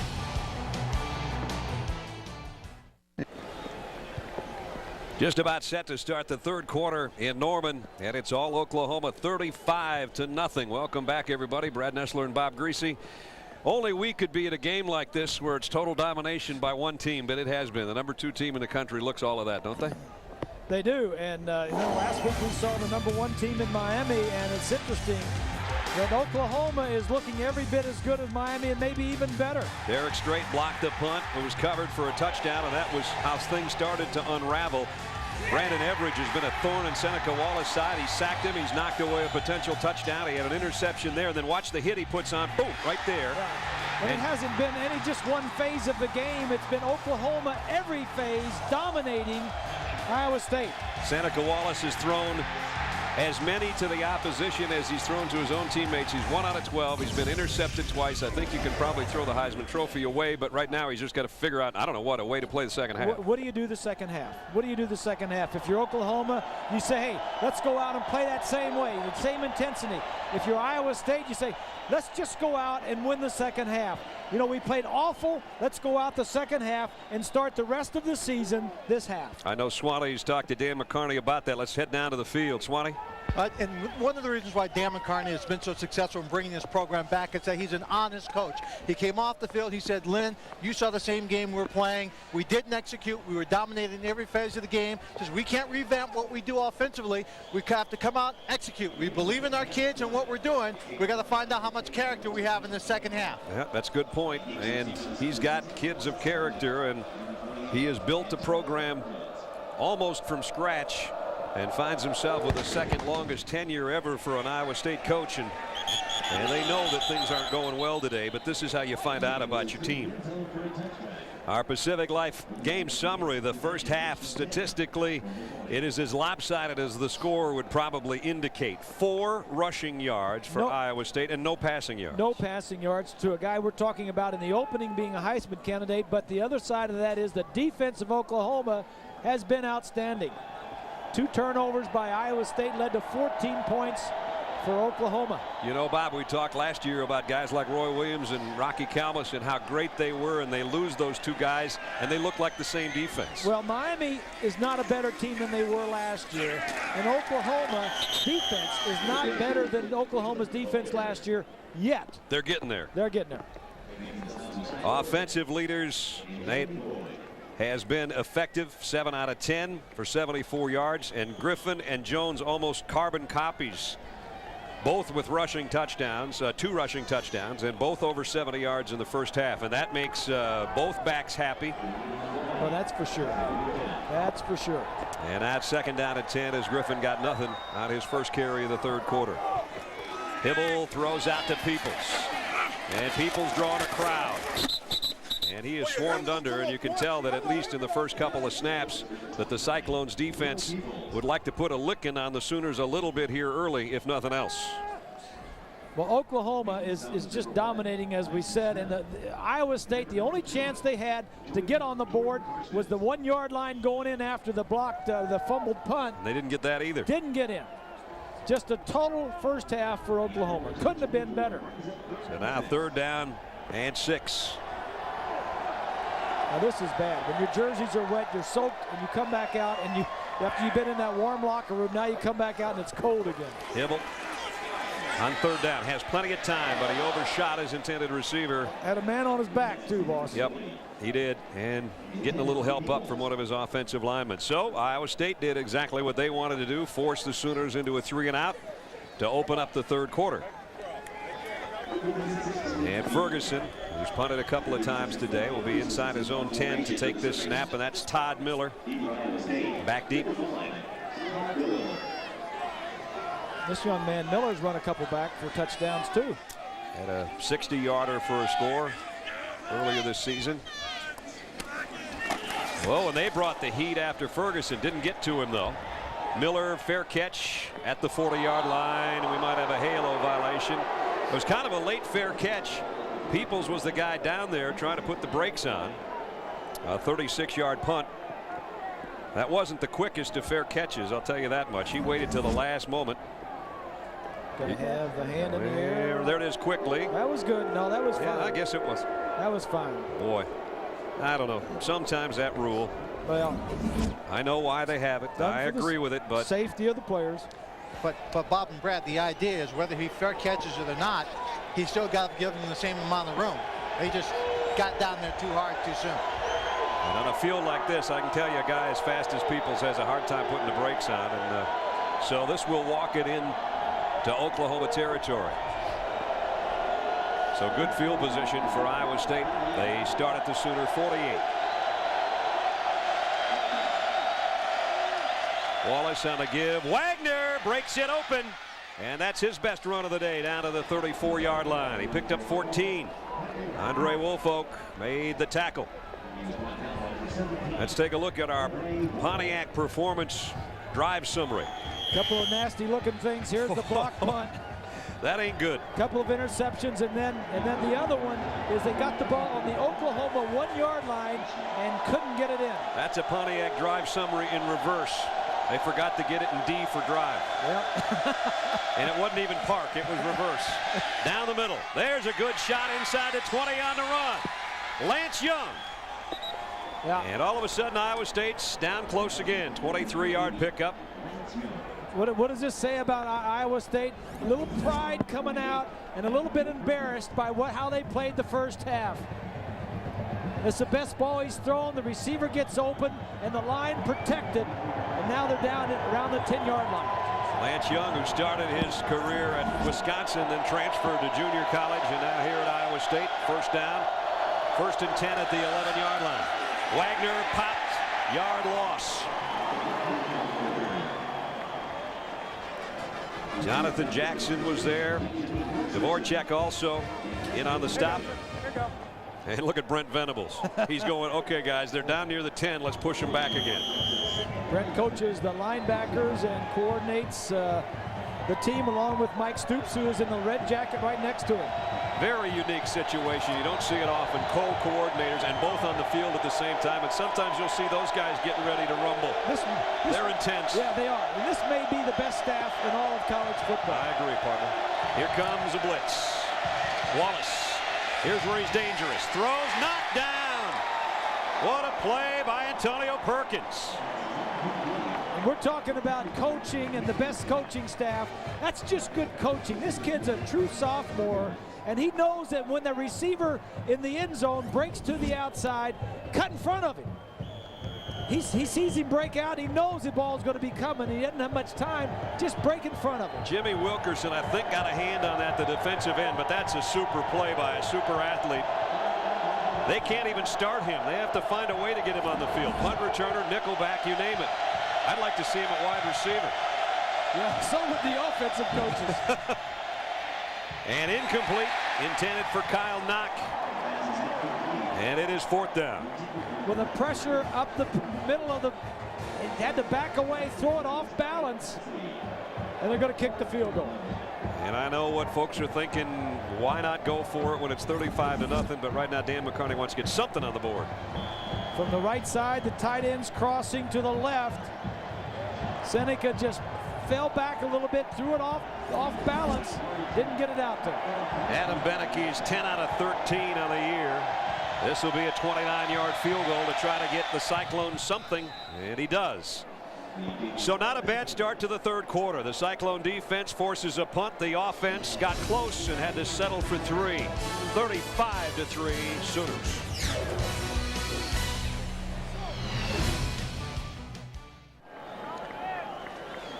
Finally, something goes right for Iowa State. It's a small step forward, but they have a field goal, 35-3. Well, they definitely looked like they were coming out and they weren't quitting on the first drive defensively and the first drive offensively. You know, they were down 24-0 and 31-7 to Florida State in the Eddie Robinson Classic and made it very much a ball game. Whether they're capable of that repeat performance, I don't know. But it's something to think about. And if you're in Ames, it's something to hope for. And nice kick out of the end zone. They'll start at the 20-yard line. ABC Sports presentation of college football brought to you by Pontiac. Fuel for the soul. The Hartford, always thinking ahead. And Miller High Life, to live simply, proudly, boldly, manly. This is the High Life. That's what it looks like high up in Memorial Stadium. The rain coming through the lights. And it has been raining throughout this ball game. Got a little construction going on the far side of the field. They're going to have, what, add about 10,000 seats. And on the field, a little destruction going on. Here's the toss. Jones all wrapped up, and again, the Cyclone defense showing some fire. They whip him down for a loss of a couple. And it was Jordan Karstens, who, remember, was banged up earlier. And Aswani just had the wind knocked out of him. He's their tough senior captain out of Bagley, Iowa. Big 300-pounder. The defensive co-MVP last year of this team. Came in as a walk-on in '99, weighed about 225 pounds, and now he's 6'5", 300. He's eating good. 2nd and 12. From the gun. Hibble on the roll. Nate throws on the run. Overshot his intended receiver, Travis Wilson, way over his head.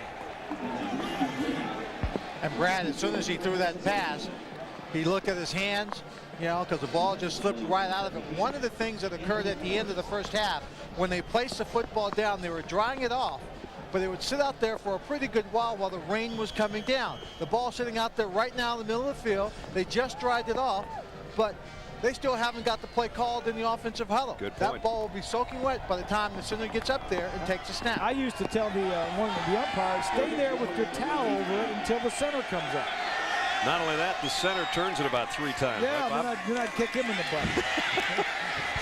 Hibble on the run. Pump fakes and then hits the turf because Jermaine Billups was going to assure that he hit the turf. And it's 3rd down and almost 6. Yeah, they go up with the punt. And 4th down. Excuse me. 4th and 6, yeah. No question, there's no quitting this Iowa State team. Nope. They don't know if they can win this game, but all they have to do is just go out and do your best on each drive, each series. You saw McCarney greeting his defense over there. Each and every man giving him a pat on the helmet because at least they're going to get the ball back and not much time has elapsed. And Ferguson to punt. Trying to get a timeout called. Oklahoma's a man short, I think. At least that'd be my guess because Bob Stoops is going crazy on the sideline. And they do get a timeout called. You're right. 1 man short. So 10-14 remaining 3rd quarter.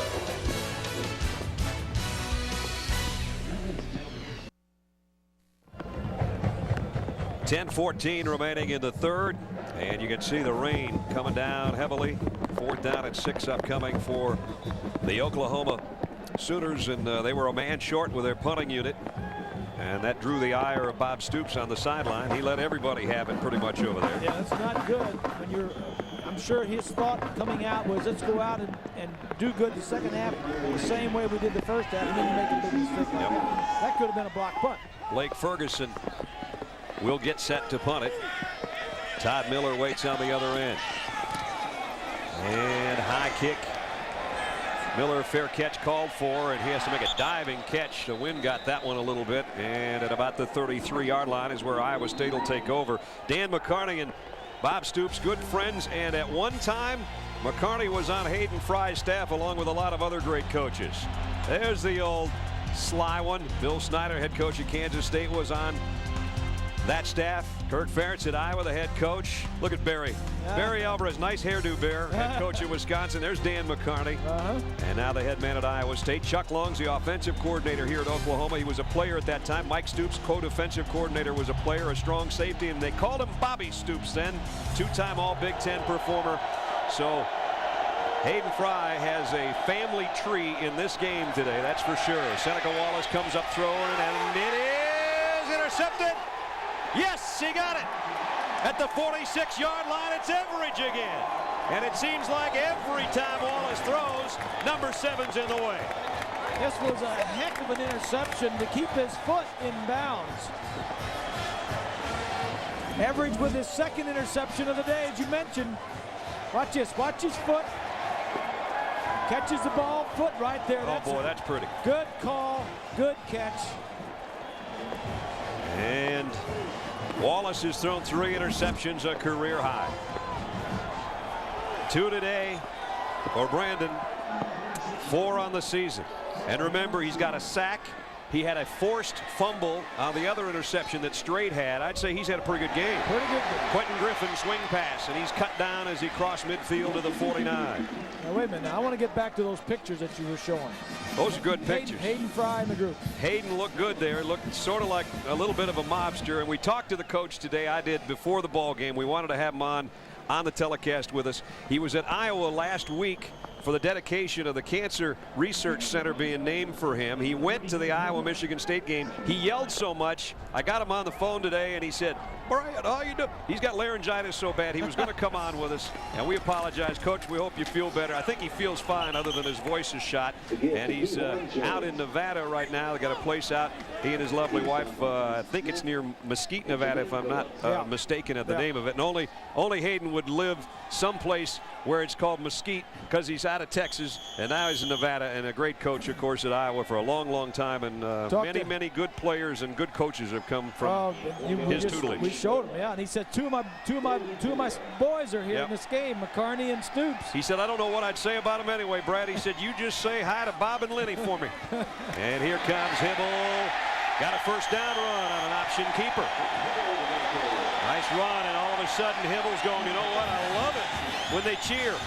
That sounds a lot better." And they've had reason to cheer today. Faked a little pitch, just kept it, got up and get the first down. But one of the things we always remember about Hayden Fry, and I'll talk about it after this play. Trying to come wide. And Jones run out of bounds, loss of about a yard. We sat in Hayden's office talking offense and talking a lot of plays. And I said, "All right, Hayden, we've talked for 20 minutes, 30 minutes. Tell us what you're going to do tomorrow." He says, "Well, Bob," he said, "we're going to scratch where it itches." Scratch where it itches. That's all he ever told us, other than about 15 jokes over the course of an hour. We learned about 15 jokes and scratch where it itches. Yep. That's Hayden. That's how much we got. He wasn't going game plan with us, but we sure had a lot of fun in that office. Second down at 12. Loss of a couple by Griffin. 3 wide out group. And that's Travis Wilson in motion. Hibble, here comes a blitz. Throwing it down the seam, incomplete. Wilson was the intended receiver. And that's going to be third down and long. Coming up next Saturday, we've got a terrific doubleheader for you. Noon Eastern. Swanee and Bob and I will be down in Tallahassee. Florida State's got the weekend off. Notre Dame's got a big date with Air Force tonight. If they win that one, either way, it's a big game. Oh, a lot of you will see the Cyclones against number 8 Texas, plus other regional action. Check the local listings for the game that you'll see. Third down and 12. Again, Iowa State looks like they're going to load it up and bring some pressure, and they will. And it worked. Oh, man. Helmets flying. Brandon Brown, the first one there. And that's Nate's head. Well, that's his helmet. His head's still on his shoulders. That's a good sign. Whoa, look at him. He just exhaled like, wow, that was a pretty good shot. Watch this hit. That's Brandon Brown, the middle linebacker, coming. So you want to play quarterback. Yeah. Smith from the other side. Forget it.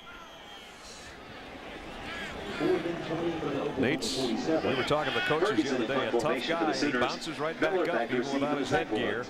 And now Ferguson's punt. Miller's trying to clear everybody out of the way. And this will roll to a stop at about the 17-yard line. So before the Cyclones take over on offense, let's head to Times Square Stadium in New York. Here's John. Brad, USC is just taking this game against Washington and running away with it. Carson Palmer, plenty of time to set up. 11 yards to Mike Williams. That's his 3rd touchdown reception of the day. And right now, USC blowing out Washington 31-7. Brad. Wow. All USC in that one. All Oklahoma in this one. 35-3. But the Cyclones have played much better this 7.5 minutes than they did the first 2 quarters. Oh, man. Jonathan Jackson said hello to Hiawatha Rutland. One other story on Hayden. He just thought of another one during the timeout. We come here, and one of the traits of Bob Stoops is he's got all these gimmick plays, all these tricks. Last week against Texas, he tried the old end around, the old kind of a fumble-rooski, right? Yeah. And he had the fake field goal against Missouri that they scored on. Well, Hayden was famous for trick plays. No doubt about that. 2nd and 12. Wallace flush. Here comes Everidge. Had a hand on him, couldn't get him, but his teammates did. Shelby brings him down, no gain on the play. I tell you what, Seneca Wallace is going to be seeing sevens in his sleep, and it wasn't on the crap table. Holy mackerel. Brandon Everidge had a game today. Number 7 right there, coming from the lower side of the screen. I don't know how he got away from it. I don't either. Shows his elusiveness, but still. Everidge has been all over the place. Third down's been horrible. And they came in Number 1. leading the conference. At almost 49%. Today they're 0 for. Quick throw, incomplete, too far in front of the intended receiver, Jack Whitmer, and it's time to give it up. I know the weather is not good, but you got to give some kind of credit to this defense for shutting down a pretty good offense on third down situations. Like you say, they're 0 for. And now they've got a kick from their own goal line again. They're very close to it. Perkins waiting on the other end. Tony Elks had 1 blocked, 1 tipped, and now he stands in his own 1-yard line. Good kick this time. Perkins has to go way back, and it goes out of bounds before he can get to it. He's doing a great job of kicking away from Perkins. Sure is. That one goes out at the 38-yard line. We talked about Notre Dame next week against Florida State. Tonight they've got a date with Air Force on the road, a late start. You'll see that game on ESPN, but they've had some dandies in the series between the two teams. Let's pick up Keith Jackson. Whatever win there is at his back. Snap, hold, kick, partially blocked. It is blocked. It is blocked. I don't know who got it for sure, but somebody got a hand on it, and it is blocked. Somebody got a hand on it. Oh, Nelly, boy. Air Force in Notre Dame tonight on ESPN. Keith won't be doing that one, by the way. No, Keith won't be doing that one. But that's a 10 o'clock Eastern start.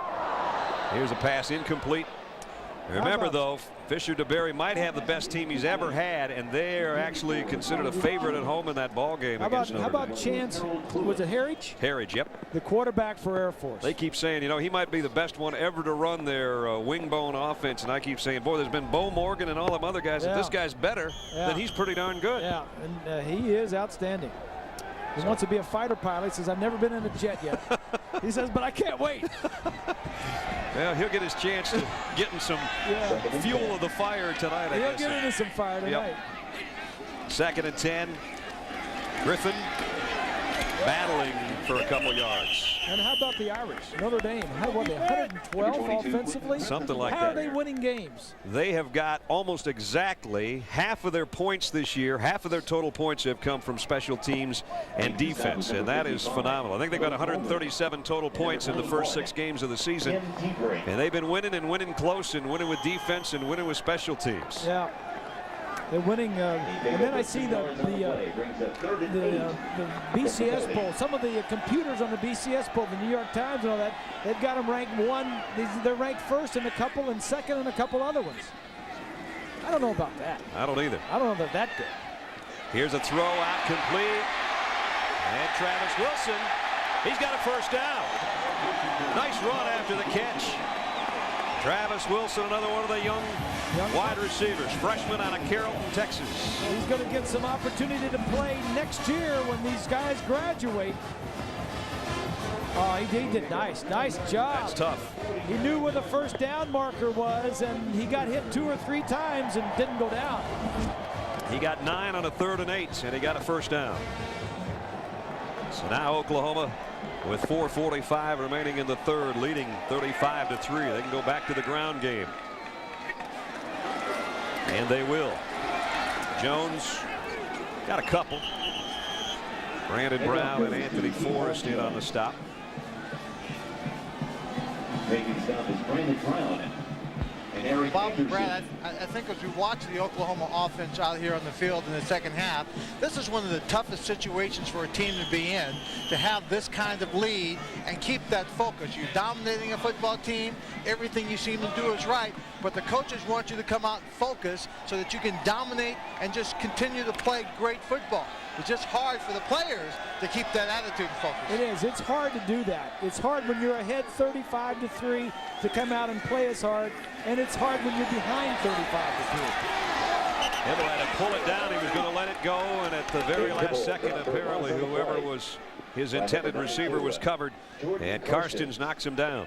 It's hard when you're behind because you know you're not going to win. The chances of coming back on a good Oklahoma defense is not very good. So it's really hard to come out and play the way you would like to.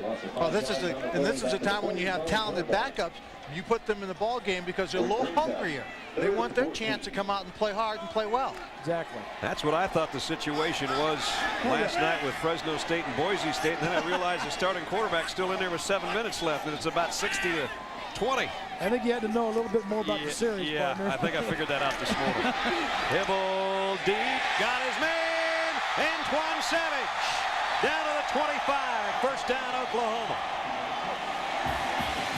31 yards. Savage is one of those seniors that's going to be graduating. He came in with 128 receptions and 10 touchdowns. His big season was the national championship season when he had 48 catches. Here he is down the middle, wide open. Good protection, wide open, right in the middle of that zone. Nate Hibbles hit 7 different receivers. Nice play fake, got rid of it just before he's hit and almost got his fullback out in the flat, but he took a big shot. You wonder how Nate's golf swing is as good as it is, as many times he gets it between the shoulder blades. It's pretty good, though, isn't it? Yes, it is. And he's been hit today, sacked twice, hit and knocked down on several other occasions. Last time on that last play, Brett, he got up looking like Grandpa McCoy with a little limp to his giddy up.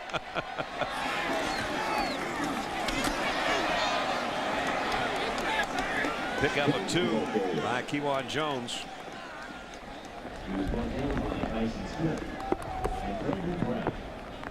That's when Grandpa Jones used to say, Lucas, the bond's on fire. The bond's on fire. It's kind of on fire today, 35-3. Total yardage is obviously as lopsided as you might expect. And even with that, you add that to the fact of a short field for Oklahoma a couple of times because of their special teams, and then once when they fell on a block punt in the first couple of minutes of the ball game for a touchdown. They don't need a lot of yards today. There's field position and everything else go in their direction right now. 2 minutes 4 seconds remaining third quarter. Sooners by 32.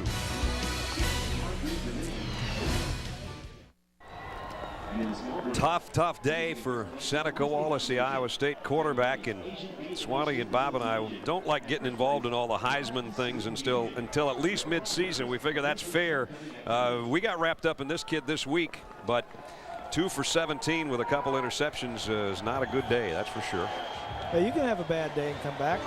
I remember back in 1966, I threw 5 interceptions. I threw 5 interceptions against Illinois. What did Spurrier do that day, though? He did very well. Okay, see, there you go. That 1 week swing's not good. That's right. Hibble throws on the run. Oh, Trent Smith dropped it. And he knows he dropped it. That was right on the money, and he's a sure-handed tight end and one of the captains who just couldn't hold on to it. So that'll bring up a 4th down. Now we know this is normally field goal territory, but Bob Stoops is quickly gaining a reputation for shooting from the hip, going with his gut feeling. We saw those 2 4th down plays he had in the first half. Now it's 4th down again, a long way. He's still pushing it in. Would have been about a 40-yard kick for his freshman kicker. They'll go on 4th down and 8. Hibble pumps once, now goes to the end zone. Got him! Touchdown! Brandon Jones.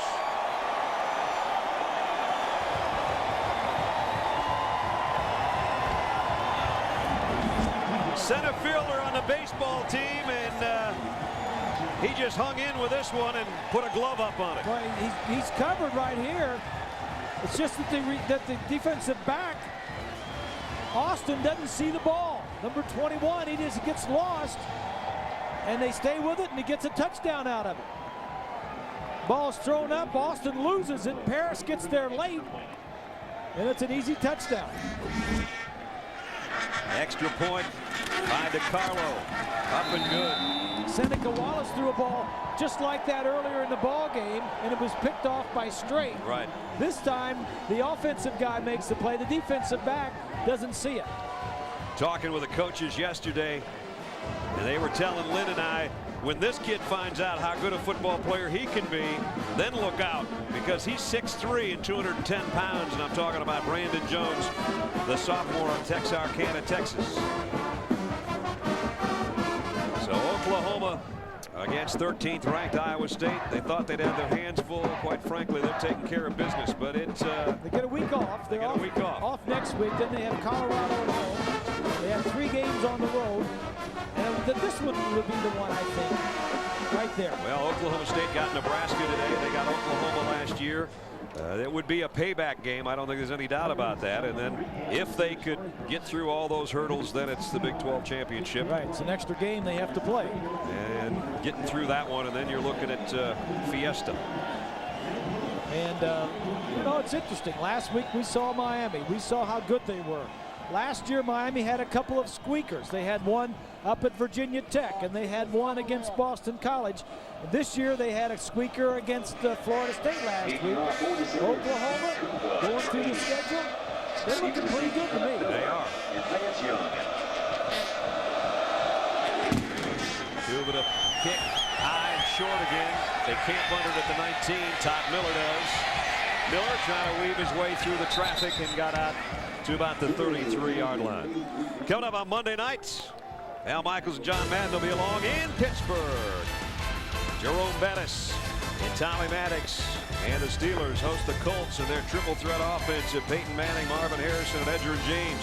Monday night at 9 Eastern, 6 Pacific. Don't forget, cast your vote for Monday Night Football's greatest game at ESPN.com. Keyword MNF500 or NFL.com. The wheels on the bus go round and round. Yeah, there's a couple good backs. Jerome Bettis passed O.J. Simpson on the all-time rushing list last week. That's amazing. Sometimes you forget how good he's been and how solid he's been. How can you do a promo about the Colts without mentioning Peyton Manning? Well, I did, sort of. You did. I said they're triple threat. Peyton Manning and Marvin Harrison. That Monday night game was also a little bit of a homecoming because the coach of the Colts is Tony Dungy. He's coming back to Pittsburgh where he played. There you go. And Bob says something, and the truck's got something to say back. That's my man right there. Since '98, Peyton has thrown more touchdown passes than anybody else. If you get down in a real nitty-gritty situation, I'd take that guy in the number 2 spot there. Oh, would you now? I would. I'd take him. He's one guy I love to watch play. Brett Favre. Man. Here's Wallace taking it himself. And Seneca might have gotten a yard. See, this is what we expected to see a lot more of early on, but they couldn't do it because they didn't make first downs. Right.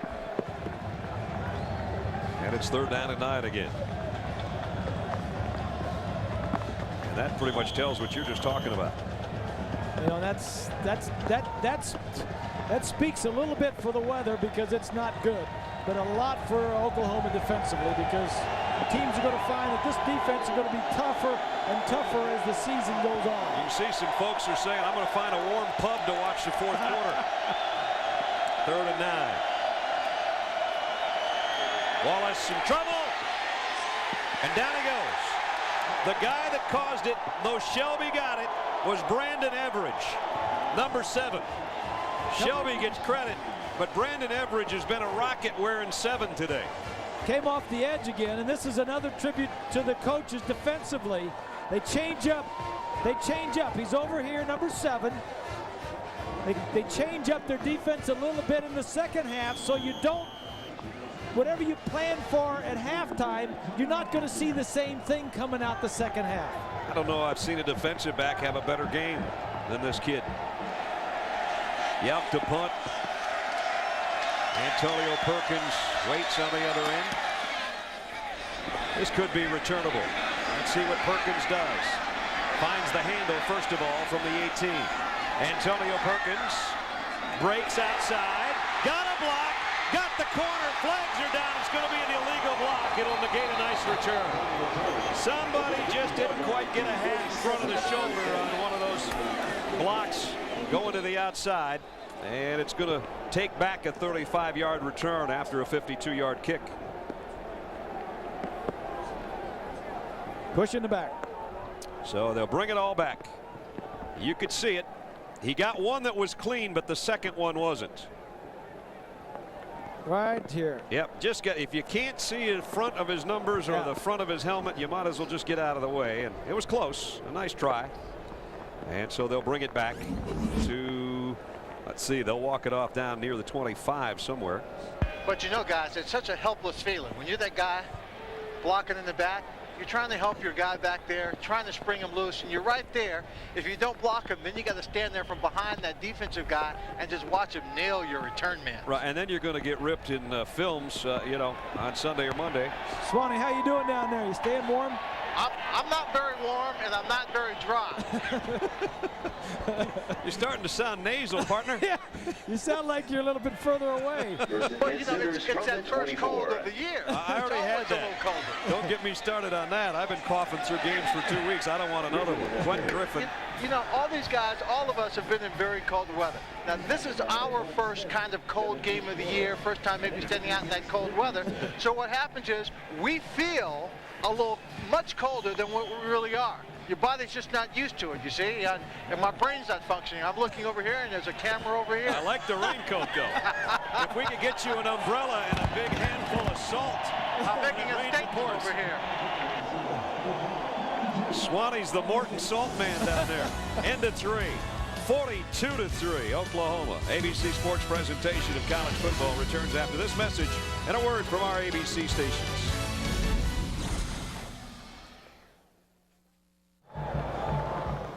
One field goal for Iowa State through 3 quarters, and that's it. The rest has been Oklahoma. A couple of touchdowns in the first quarter, 3 more in the second. They've added a touchdown pass from Nate Hibble to Brandon Jones in the third, and now we start the fourth. Brad Nessler, Bob Greasy, Lynn Swan, and our wet ABC crew in Norman. The Sooners have been impressive. Hibble in and out of the hand, should have been caught. Mark Clayton just didn't hold it. Billups was there to meet him. That's a fourth drop ball today, and the weather conditions have a lot to do with that. But statistically, Hibble probably won't look as good when it's all over as he actually should. He's been very efficient, ran for a couple of first downs. He's 12 out of 22 right now. One thing I always enjoyed about playing in a game like this where the ball's wet and everybody's slipping is getting to practice the next week and the next game the following week and having a dry ball where you can control it. It doesn't get much worse in wet, cold, and windy.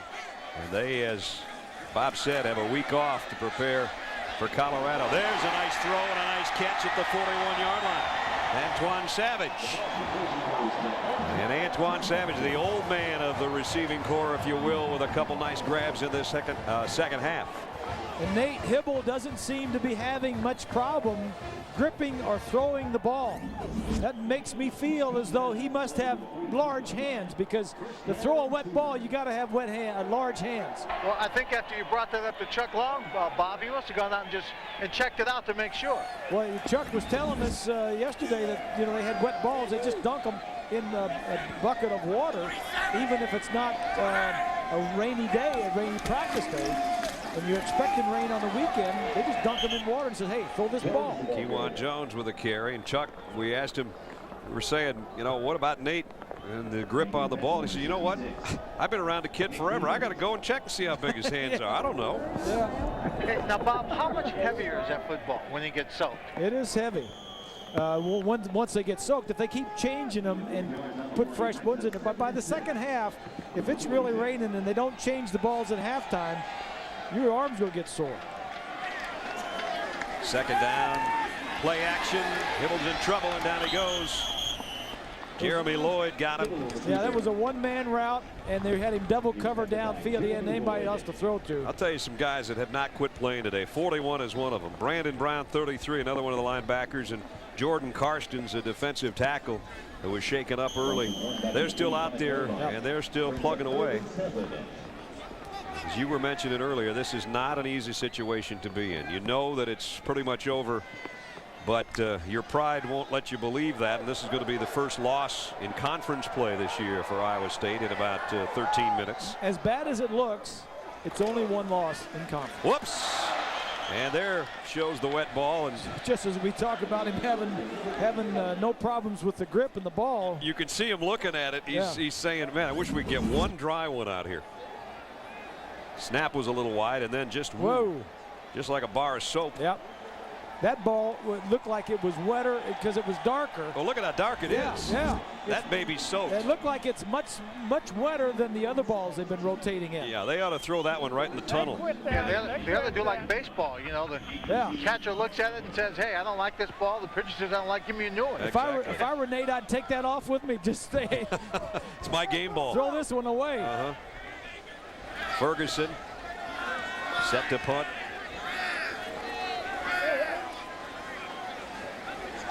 Oklahoma adjusting their front a little bit, trying to prevent any kind of block, although it looks like the return's on for the Cyclones anyway. Ferguson hung it high, and Miller will take it. No fair catch this time.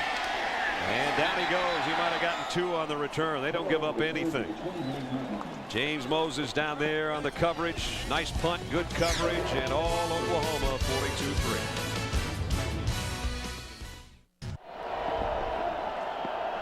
In Norman, 42-3. 12:06 to play. Seneca Wallace from the shotgun for Iowa State. And nice run that time by Brian Thompson, who just checked in out to the 35-yard line. Iowa State knows that they can't pass on every down, or the Oklahoma defense will just pin their ears back and try to take Wallace head off, but they've done a pretty good job of that anyway today, with not only their special teams but their defense. There's inside the numbers. Look at this. Defense. Third down conversions, 0 of 10. Quarterback percentage, completion percentage, 11%. They only have 37 yards of total offense. Here comes a blitz. Here's the option, pitch out, and the speed of Oklahoma runs down Rutland. You know, thinking about that, Bob, reminds me of Swanee, and you and I were sitting in with Mike Stoops and Brent Venables yesterday in their office, and I looked down as we were about ready to leave their office, and they had a huge defensive goal board. It was the 2001 version, but they go down and they have 10 categories for each ball game and for every opponent. I think in the year 2001, the only time that they had little Oklahoma Sooner helmets all the way across was against Tulsa. And I said to Mike, I said, how'd you do this year? He said, every game on our defensive goals, we've had either 7 or 8 of the 10. We'll take it. I'd be willing to bet you they might have 10 when this one's over. They may have 10. I don't know where they wouldn't. Wallace fires, tips, and is it intercepted? I think so. Corey Klein. A defensive lineman. They're going to say no. What a great effort by Klein just to get back there. I thought he had it close, really close. Well, when you talk about the speed that Oklahoma recruits, there was a great example of big man being able to run that fast downfield. There's the tip. Well, you know what? He got his arms under it, but it kind of squirted through as he was rolling over, I think. And the fans here booing because they're getting another look. Corey's 285 pounds. I don't think he catches many balls at practice either. No, I don't think that way. I don't think he caught it. I tell you what, he did a great acting job and almost got it. 11th series for Iowa State without a first down. And then trying to keep the punt away from Perkins. It's yanked out of bounds at about the 37-yard line. 11:06 to play in the ball game.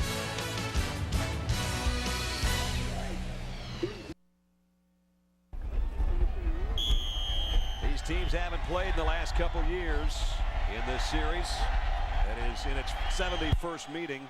And right now, Iowa State would just assume that they would have been able to skip the 71st meeting. It's been all Oklahoma today. Griffin. Number 22. Got about 2. Carrier. Eric Anderson made the stop. Take a look at our Pacific Life game summary. Seneca Wallace, that is about as bad an afternoon as you can have. And Griffin and Jones, 158 yards and 4 touchdowns between them. And then if you add that to Brandon Everidge, maybe playing the best game as a defensive back that we've seen in a while, and a block punt and a 310-41 total yardage advantage, and it's an Oklahoma team rolling in the right direction with a week off coming before Colorado. Pretty impressive. Yeah. And they're mostly injury-free. Yep. Kewan Jones, he and Griffin continue to alternate the tailback spot, both getting a lot of work today. I'm impressed with the job that Bob Stoops has done since he's been here. You know, if he continues this year, they got a shot at being in Tempe and another shot in the national championship. Well, one of the things I think, since we're talking national championship, and Miami is ranked #1, that Miami and Oklahoma have in common is the excellence in their coaching staff and how much time they spend coaching their kids on the fundamentals of football. They never lose sight of the fundamentals. Every practice session starts out with fundamentals with every position. That's a good point, Swanee. This is an Oklahoma team that knows how to tackle. We've seen, not just at this level, but in the NFL, shoddy tackling, it seems like, and this team knows how to hit people and wrap people up. And what Bob was saying 2 years ago, you know, they were national champions, and we asked Bob Stoops yesterday, he said, Coach, how good are you? Can you get back to the pinnacle? Can you win it again this year? All we do is focus on what's in front of us. We have a huge game here with Iowa State. And, you know, having done it and been down this road before, that's been our focus. Concentrate and worry about what's in front of you. The media, the public all want to lead you down the road. They don't have to play. We have to play. So we really fully engross ourselves in what's dead in front of us, and that's Iowa State, and we'll take it from there, you know, as it comes. And, and usually if you take care of your business that way, you're in good shape. There's the key line. If you take care of your business every week, then at the end of it, then the goal and the end of the rainbow could be there. And he was a defensive back. His brother, Mike, was a defensive back at Iowa, and their brother, Mark, is a defensive backfield coach at Miami. That's right. So, and you know, they've got great fundamentals. They got great tackling. So it all runs in the family. All came from their dad, who was a longtime coach. Here's Quentin Griffin. Finding a little room. Got down to the 48-yard line before Tyson Smith finally stayed with him. 6 more for Quentin Griffin, and he's close to 100, and he's down. Well, he's okay. Now, this is the #2 team in the country. #1 Miami's idle. Virginia Tech has won. Ohio State, the last we heard, was behind Wisconsin. Is that correct? Yeah, 19-14. All right. Georgia won. They beat Vanderbilt. Oregon is winning. Notre Dame plays Air Force tonight. Texas plays tonight as well. Watch out for that one. Kansas State. And Michigan and NC State both victorious today. Michigan beat Purdue, and NC State is still undefeated. They are 8-0. Quentin Griffin, there he goes again. And now he's thinking, although I don't think he thinks this way, he's thinking 100 yards right now because he's running like he did in the first quarter. And I think that's why he's in there when the game is 42-3 with 8 minutes to go in the fourth quarter. I think they'd like to get him 100 yards. But getting back to Stoops, talking about his coaching and everything, we asked him yesterday, he said, who do you model your coaching at? Who do you admire? Who do you look up to? And he said, first of all, my dad, who was a coach back in Youngstown, Ohio. And he said, secondly, Steve Spurrier. So I have a lot of respect and regard for what Steve, the way he coached, and I see a lot of Steve in him. Yep. First down run, Griffin out of there, and Jones in there. He might get both of them 100 before this game's over. 7:38 remaining. You know, we were talking to Bob yesterday, and it said, you know, six years ago, you're sitting as a defensive coordinator in a cubicle back in Gainesville, coaching with Spurrier. Would you ever think that down the road 6 years from that time that you would have had the opportunity to be the head coach at Ohio State, Cleveland Browns, Notre Dame, down the list, the University of Florida. Right. I mean, you talk about some choice spots. You saw the quick updates. We just flipped Ohio State into the winning category, not having won, but winning. And Oregon going from being up to being down. So we just wanted to update you on that while we were talking about it. And maybe a yard for Griffin, who's got about 98. Karstens and Coleman combined on the stop. Let me ask you a question. We've seen these top teams. We've seen Miami. We've seen Valtech. Right. We've seen Oklahoma. And we've seen Ohio State. Who would you put in the top game right now? Whew, that's a loaded question now. Miami did not play particularly well when we saw them last week, but they showed their championship medal in the last 8 minutes. Yep. So they're still undefeated. Right. So they got to be there. Yeah. Now, Ohio State early we saw them and they were pretty impressive. Against Texas Tech. Yeah. I think early in the year. I'd put Oklahoma a little bit in front of them. The thing about Virginia Tech, I guess the wild card is that what Miami seems to have trouble with is a team that can run. And they got two guys that can run. Right. And their defense is awful good. Yes. I don't know. I'm kind of hedging, but and their special teams are good. Well, let me give you my shake on it. Okay. I think right now it's Miami and Oklahoma. But I think Valtech, by the time the end of the season comes, I think the only weakness for them is the passing of their young quarterback. Yep. That's and right. I think by the end of the season, when they have to go to the Orange Bowl and play Miami, there's no question they got the tandem-wise, the two best running backs on the same team in the country.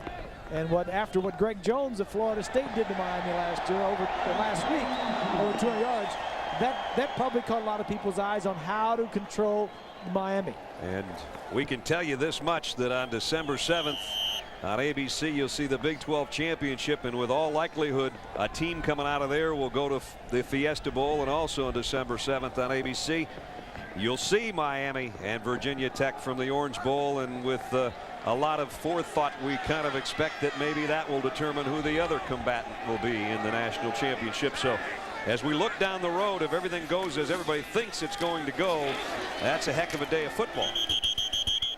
Griffin got about 3, and that should put him over 100, while we remind you that Al and John will be in Pittsburgh Heinz Field on Monday nights. The Colts and the Steelers, Swanee's old club. Peyton Manning and company coming to town Monday night at 9, 6 Pacific. Don't forget, cast your vote for Monday Night Football's greatest game, too, at ESPN.com. Keyword MNF500 or NFL.com. And Quentin Griffin is over 100 yards for the 9th time in his career. I'm sure a lot of people are asking, why is he still in there? Well, I'm not going to second-guess Stoops. He's been calling everything pretty good, I'd say, the last few years around here. And here he comes again. And there he goes again. And now maybe they pull him and say, Kiwan, you go get your 100, and then we're going to the locker room to warm up. Bob and Brad, I just want to throw one other point in there. You're talking about the national championship picture and who might be the top team. As you watch Quentin Griffin run right here, one of the things that all the guys, all the teams you talked about have in common, and I'm going to exclude Ohio State as I would not put them in that category, is that they all have great defenses. And we talk about the offenses all the time, but I think it's the great defenses that put them in position to win national championships. Well, that's a good point, Swanee. And Oklahoma's defense couldn't have played much better today than they did. Remember, they prevented a touchdown on a 1st and goal in the late stages of the second quarter, and have given up only a field goal today. This is a prideful unit the Sooners have. Time permitting, reminder, stay tuned for the Thrifty Car Rental post-game report. John and Terry on scores and highlights from across the country from a lot of the aforementioned games that we talked about in the top 25 today.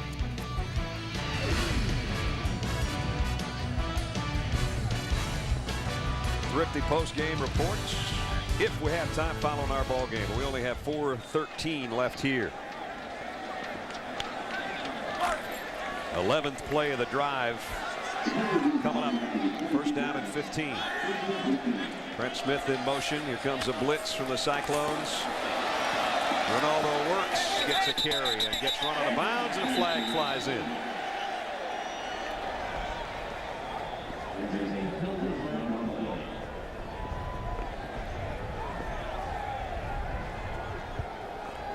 Penalty marker down with 3:56 remaining. John Laurie, our referee today. Personal foul, face mask against Iowa State.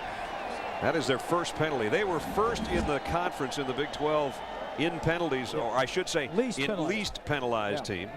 Right there. Yeah, Karsten's inadvertently. Boy, he just barely got it too. He had him around the collar of the shoulder pads, and then his hand just sort of slipped into the face mask.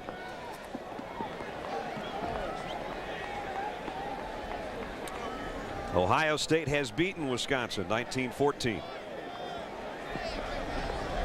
So Ohio State remains one of the unbeatens in the country. Somebody's going to fall. There were 10 starting the day, and we know that there'll be less than that because 2 of them, Air Force and Notre Dame, meet tonight. That game's on ESPN.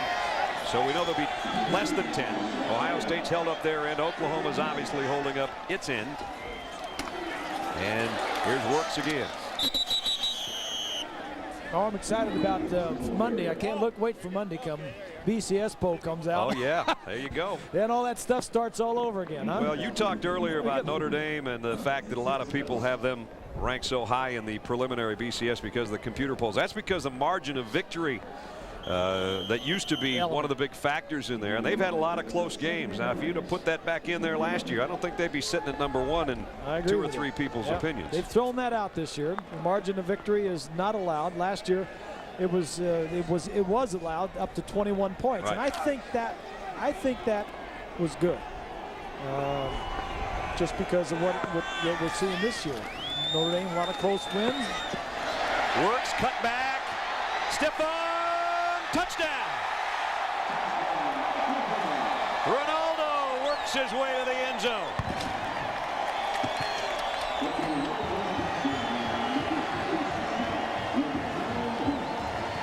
Yard scoring run.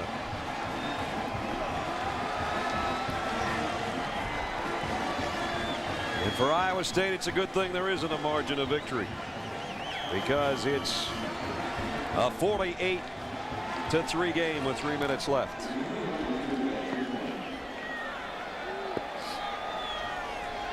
With exactly 3 minutes left in the ball game. Trey DiCarlo in for the point after. He's had a perfect day kicking the football. Nice and easy on those extra points. It's 49-3. Number 2, Oklahoma, getting all their running backs a little time.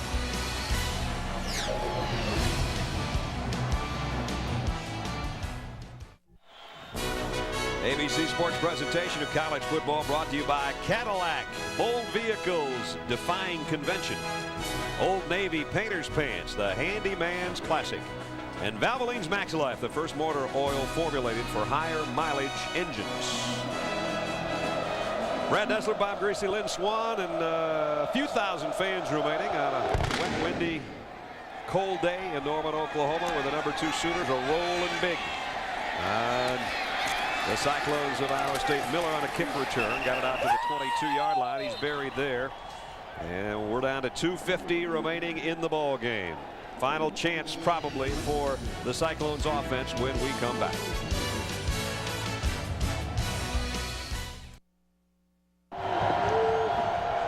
Little under 3 minutes left, and Iowa State offensively from its own 22-yard line.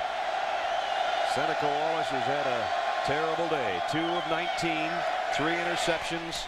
This one he snuck in there. Nice throw. Pickup of 10, almost 11 to Lance Young. So finally he's completed as many to his own teammates as he has to the Sooners defense. That's cold, partner. I didn't mean it to sound that way, but that's as cold as it's been for him today. He's had a great year already, and he had a good year last year, and he helped turn this program around. Boy, did he ever. And wow, big hit put on out there.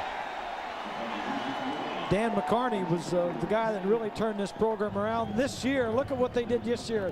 They started off unranked. The loss to Florida State, they were still unranked after the win at Kansas, and then beating Iowa for the 5th time in a row, got them ranked at 24th, and they got all the way up to 13th prior to this one in the USA Today poll.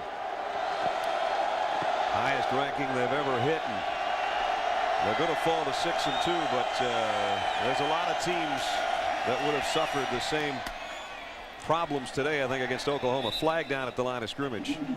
You know, Dan McCarney, when he came in here 8 years ago, you couldn't find too many people that were too worried about Iowa State football, and now he's fourth on the all-time wins list, and probably early next year will pass Clay Stapleton as the all-time leader in victories. And this stretch that they're in right now, they're going to fall to 22-10 in the last 32 games. But if you just take a 32-game stretch and see what they've done in the last 3 years, you'd have to go back to 1910 to find an Iowa State team that's done this well. So while this is a bad day today, there will be better days ahead, you can bet. And that's the guy that's the reason, as he's built this program from scratch, and he's done it right. And he's done it the tough way when sometimes people didn't think he was going to be around long enough. And credit the folks at Iowa State for giving him the time to build this team up. This team only won 6 games on the road in the decade of the 90s. And on 3rd and short, they don't get it. Brian Thompson carrying, and Eric Hillier was the guy that made the stop, and they're 0 for 12 on 3rd down conversions today. Yeah, and they were the best coming in. Yep. Boys, I'll give you one more indicator. We'll check in with you in a second, Swanee. Reminder, next week a doubleheader at noon. It's Notre Dame and Florida State, and Lynn and Bob and I will be there. Then at 3:30, the Cyclones will take on Texas, plus other regional action. So the road doesn't get any easier for Iowa State. They probably have the toughest schedule from here on out of any team in the country. They knew that starting with this game today. And here they come on 4th and 1, and they will not get it. Oklahoma's defense just will not give in. Lynn Magruder is there to make the stop, and the Sooners will take over on down. Well, as you said, there'll be another day for Dan McCarney and Iowa State. But this has been Oklahoma right from the get-go, from the first possession. When they blocked the punt for Iowa State, it was all Oklahoma. It sure was. Well, guys, I told you I was going to give you one more indicator. Today is homecoming for Oklahoma. And usually you like to play against a team you think you're going to do well against. All the folks come in. Iowa State was a perennial homecoming team for a lot of teams. In 1996, they were the homecoming team for 5 games. This year, this is the only homecoming game they play away. Yeah, you want to stay away from them now, but today, I don't think it would have mattered maybe who Oklahoma played. I'm not sure. They're just a minute away as Paul Thompson took the snap in at quarterback, 49-3. McCarney has 40 of the top 48 players back from this year's team, so I think the rebuilding on this program is well in place.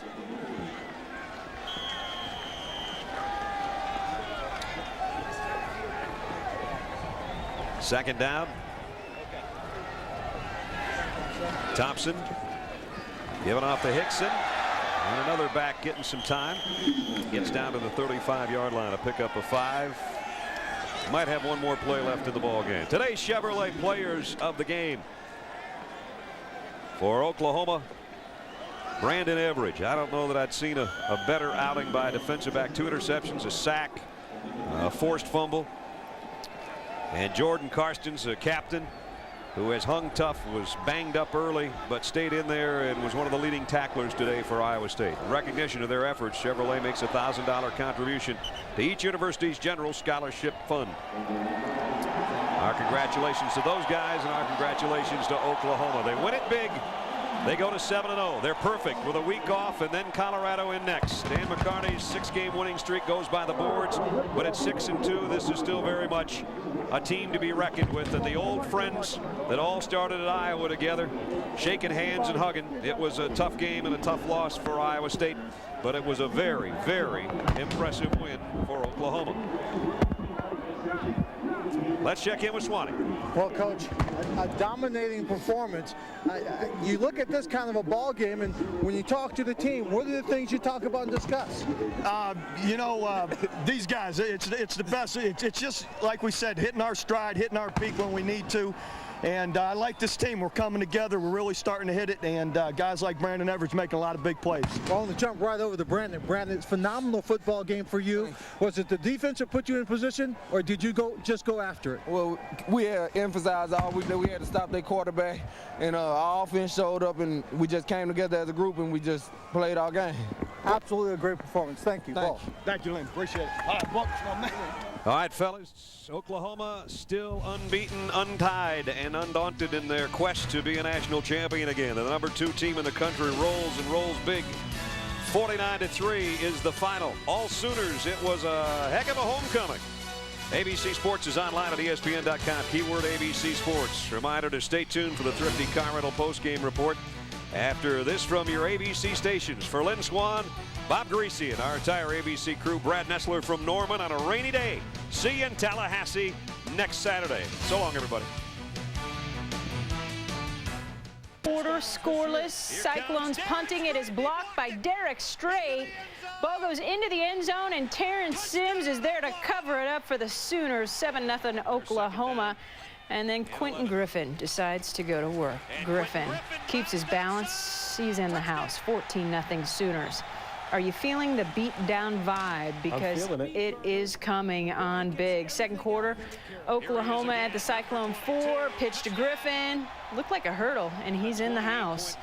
Still in the second quarter, Seneca Wallace wants to go downfield. That was a bad decision. He's picked off by Brandon Everidge. Wallace, an awful first half. 1 for 12, no yards, 2 picks.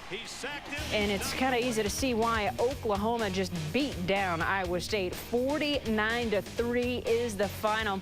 Nate Hibble, 14 for 24, $168, 1 touchdown. Griffin doing a lot of the work, 111 yards on the day, 2 TDs. Our Lynn Swan caught up with Brandon Everidge and Bob Stoops after it was over. Coach, a dominating performance. You look at this kind of a ball game, and when you talk to the team, what are the things you talk about and discuss? These guys, it's the best. It's just like we said, hitting our stride, hitting our peak when we need to. And I like this team. We're coming together. We're really starting to hit it. And guys like Brandon Everidge making a lot of big plays. Well, I want to jump right over to Brandon. Brandon, it's a phenomenal football game for you. Was it the defense that put you in position, or did you just go after it? Well, we had emphasized all week that we had to stop their quarterback. And our offense showed up, and we just came together as a group, and we just played our game. Absolutely a great performance. Thank you, Paul. Thank you, Lynn. Appreciate it. All right, Bucks, my man.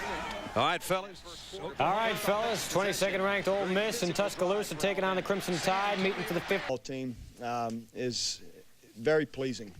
Well, I'm not trying to get any personal thing. Just Coach McCarney, I know, was happy for you, even though Dan's, you hate that. Someone has to lose, or you hate to be in those situations. Dan's having a great year. They're going to continue to beat teams and win games. He's got a very good football team. And what I like is our players, again, after Texas, people want to talk, are we ready to play? Our guys had a great week of practice. We recognized Iowa State as an excellent football team coming in, number 9 in the country, that we needed to be ready. And hopefully it was fairly obvious we were. And I really like how our team's coming together, gelling. And we may be just hitting our stride at the right time, and hopefully that's the case. I know we have a lot of confidence right now, but I like today how physical and tough we were both sides of the ball as much as anything. That's really pleasing to see us run the football like we are. Murph, Coach, congratulations! You had to be ecstatic at halftime. Sure was. With that kind of a wet field, rain, to go in through this whole football game and we have 1 turnover is really amazing. And, to create the turnovers we did, caught the ball the way we did, making some of the interceptions, really is pleasing. I thought that everything just went perfectly the first half. They only had 4 yards, but maybe the statement of the whole first half was getting the pummel at the 1-yard line. Unbelievable to go out there and stop. They get the ball 1st and goal at the 1. You think you go out there and you're a little bit disappointed, or, oh gosh, we got ourselves in this position, and our guys come out and just kept knocking them back and and keep them out of the end zone. Sending them backwards. Yeah, that was big, to go into half, because, you don't take it for granted. Iowa State has come back on a lot of people in the second half, and we emphasized that all week of what a good second-half football team they were. And, if you give them something there, it gives them life and gets them, in striking distance if they can make a few quick plays in the second half. So, fortunately, we were able to stop them. I thought you had just a great week's practice, the best of the year, in my opinion. And, of course, Mark Bradley did such a great job, too. We've already talked about him. We gave Mark a game ball, a special one. Sure, he did a great job all week. And I tell you what, he got us thinking we might need to throw him in there at quarterback some. Here's another one. 15 times, 15 possessions, no first down. Amazing. Just the defense. I tell you, and I have to recognize Mike, my brother, Brent, Bobby, Jackie, our coaches. The game plan they had together changed up some of our blitzes. And then our players just tackling and position on the ball, really disciplined. It's fun to watch that, and offensively fun to watch us. And again, in a sloppy situation, go out there and control the line of scrimmage and run and put the ball in. And they threw some nice balls, the fade or the stop and go there to Brandon Jones, for a touchdown, and threw some other nice balls again in a tough situation. Great throw and catch to Peoples down here at the north end of the field. Tremendous catch by Will, just a great catch and a nice, and again a good throw by Nate. Put it out there away from the defender, and Will goes and gets it. Those are big. Another stat Terry just handed me, the leading team in the country on third down conversion for 0 for 12 today. They did. They came in. We knew they were leading the Big 12 in third down conversions. And, sure, we just really excellent execution, out there in positioning. And I think some of the blitzes, change-ups helped us too. Was there anything in your plan that especially made you want to hit them early and really get attention? I say that because of the block punt and the safety blitzes there early in the game. Well, yes, you take a chance when you come after the punt that if you rough them, you give Seneca Wallace another set of downs. But I felt we got them backed up. It's kind of wet. Maybe the center might be a little antsy. Let's come after him and come off the corner and get something. And sure enough, Derek Strait makes a tremendous play and smothers it. And it's just something that we just felt it'd give us a big boost. Getting a spark right off the bat. Well, that and those safety blitzes by Brandon Everidge, I think, certainly made them realize that the game was on, without question. Yeah, and that was good pressure, and it was something we hadn't done yet. So we changed up some of our pressure and blitzes, and I think it helped us.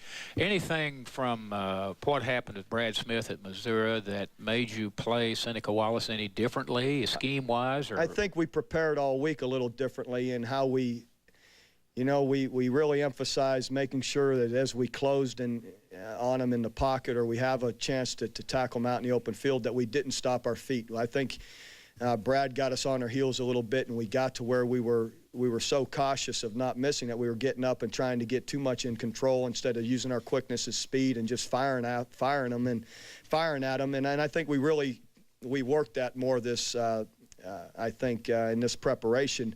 So I told Mark on Monday, I said, now you're going to get tackled all week. There isn't any of this keep it up, stop, you're too quick. If we're going to tackle you, we're going to have to come after you, so anyhow, I think we're a little more prepared for it. Well, I saw a drill with him over with the defensive line against the first offensive group, working on making sure they were in the right lanes, not overrunning in their penetration upfield and those kind of things. Things like that have to really help. They did. And again, I think the way we prepared all week gave us a good chance to close to them and make plays on them. Aren't you continuing to be encouraged by the running game? Absolutely. And it's I've said it before, it's continually evolving and coming. You have to work it. Again, I think sometimes the general fan out there or someone thinks, well, you just say it or you just put in that run play and it should work. It takes time to understand them, to work them. And we're starting to get a pretty good feel for them, and they're helping us, and they're making a difference, and we're going to continue. Oh, it all fits together. How about Q? Had another one, didn't he? Another great day, just excellent. And again, real proud of our offensive line for being physical up front and being able to pound the ball. There was a good stretch of time there, even in the second quarter, and when they knew we were running it, and we just ran it. And we haven't been able to do that in the past, and I like the way it's coming. How about injuries? Fagan, I know, went out early. Yes, I haven't been updated just yet. It seemed like everybody else made it through, though, don't you think, in pretty good shape? We seem to be, yes. Great job. Congratulations again. And, all right, Coach Murph. Enjoy the week off. Coach, let me ask you, that catch that Brandon Jones made, I thought that was a sensation. A victorious Bob Stoops. And oh, by the way, congratulations for having cable TV and welcome to ESPN News. Neil Everett. Walter's been in there. They have put up some big numbers. Oklahoma against Iowa State. These weren't supposed to be your father's Cyclones, but they looked a lot like it early. Derek Strait blocking it.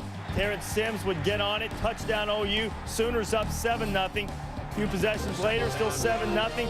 Quentin Griffin. Well, you see the run here, good blocking, but he makes this happen by himself, Mark. Gets hit at the line of scrimmage, makes a great cut, gets into the end zone, touchdown, Oklahoma. His story, though, was the vaunted Oklahoma defense against Seneca Wallace. They absolutely bottled him up, Mark. He had no place to go to the football, and then when he had time to throw the football, here you see the defense just knocks the ball away. Seneca Wallace again, running to his right, trying to make something happen. Here he overthrows the football. Too much air in the football. It's picked off by Oklahoma. Brandon Everidge getting the pick there and looking for Whitmer on the sideline. There's the back called Strait again. Derek Strait with a terrific play. Seneca was 1 for 12, no yards, couple of picks in the first half, and it just didn't get much better. Quentin Griffin again. Quentin Griffin, I had to kill him not to get in the end zone. Get the ball in the end zone. They let Kewan Jones come in and score the touchdown. It was 49-3. Wallace wound up with 15 yards of total offense. I would say the Sooner defense, everybody knows they're great, but they really answered the bell of the challenge of this great quarterback coming in. Mark mentioned it was the speed of the defense. So many times guys looked open, Mark, and all of a sudden Everidge and Strait with their closing speed, all of a sudden it was an interception. And not only the defensive special team stepped up today, I think they set the tone by blocking that first punt, and they just rallied from that. Absolutely. Iowa State falls to 0-49-2 all time against top 5 opponents. Bob Stoops, I can't imagine how he could have done a better job. It's just, like we said, hitting our stride, hitting our peak when we need to. And I like this team. We're coming together. We're really starting to hit it. And guys like Brandon Everidge making a lot of big plays. We had first half offense or lack thereof by the Cyclones, and this is a team, they've been putting up huge numbers all year long against everybody they've seen. They had 4 yards rushing. That's not acceptable in a game like this. A big game like this, Center State, you're supposed to be able to run the ball. And I always say, Trev, it always starts with the running attack. You set the stage with a running attack, it opens up the passing. Yeah, the turnovers killed them, too. I mean, this is not a team that can turn the football over. I'm not sure how you guys feel about it. It seemed to me that it was more good Oklahoma defense than bad Iowa State offense. They were absolutely outstanding. The Buckeyes unbeaten. Mark, I want to take you back to Oklahoma. They were the cover boys. They were the defense that got hyped, and boy, did they ever live up to it. Well, they stepped up when they had to, and I think what was key about this was the speed of their defense. When they had to make plays and get to the football, they had the closing speed, and it was evident watching this game that they just had more team speed than Iowa State in this football game. Here you're going to see Seneca Wallace take the shotgun snap. He's going to look deep. He gets pretty good protection, but no, he doesn't. The blitz from the outside gets him. If he steps up in the pocket, he can beat him. Here he is. Hands the ball inside, but the Oklahoma defense just stuffs the play. Again, Seneca Wallace trying to run the option. He pitches the ball outside. But the speed of the Oklahoma defense comes up, and that's what you need. You need speed to stop those plays. But I think what's key in this football game, the most dominant performance I've seen personally by one team in the top 10 versus another team was today. First, I thought it was Miami against Florida earlier this season. Today, it was Oklahoma. They just shut down Iowa State every facet of the game, offense, defense, special teams. Bob Stoops, huge kudos in this game because he had his team prepared coming off of a big game against Texas last week. You're absolutely right. Another coach who had his team prepared, Coach Cut. As for the Oklahoma defensive domination of Iowa State, they drew a lot of motivation from all the publicity of Seneca Wallace, who arrived with hype and leaves with not much. Well, you know, since Bobby Stoops has been there, I'm telling you, I'm more and more impressed the way he gets his football teams ready for big games, especially defensively. Now, I've been questioning Oklahoma, but now they're becoming my team more and more every day. I tell you what, Kirk, the guys, I agree with you. They do a wonderful job of preparation. It was too late 2 years ago. It's too late still today. And Oklahoma's not your team. It's about a challenge. Each time Oklahoma faces a challenge, last week it was Texas. How can they match up with all the athletes of Texas? This week is, boy, you guys have you've had a hard time against athletic quarterbacks. How are you going to defend Seneca Wallace? They love the challenges, and now we're starting to see leadership emerge. This Sooner defense, Brandon Everidge, is kind of replacing what Roy Williams was to the defense a year ago. He is making the plays to put this Sooner defense in a position to win big games. And meanwhile, here at Air Force,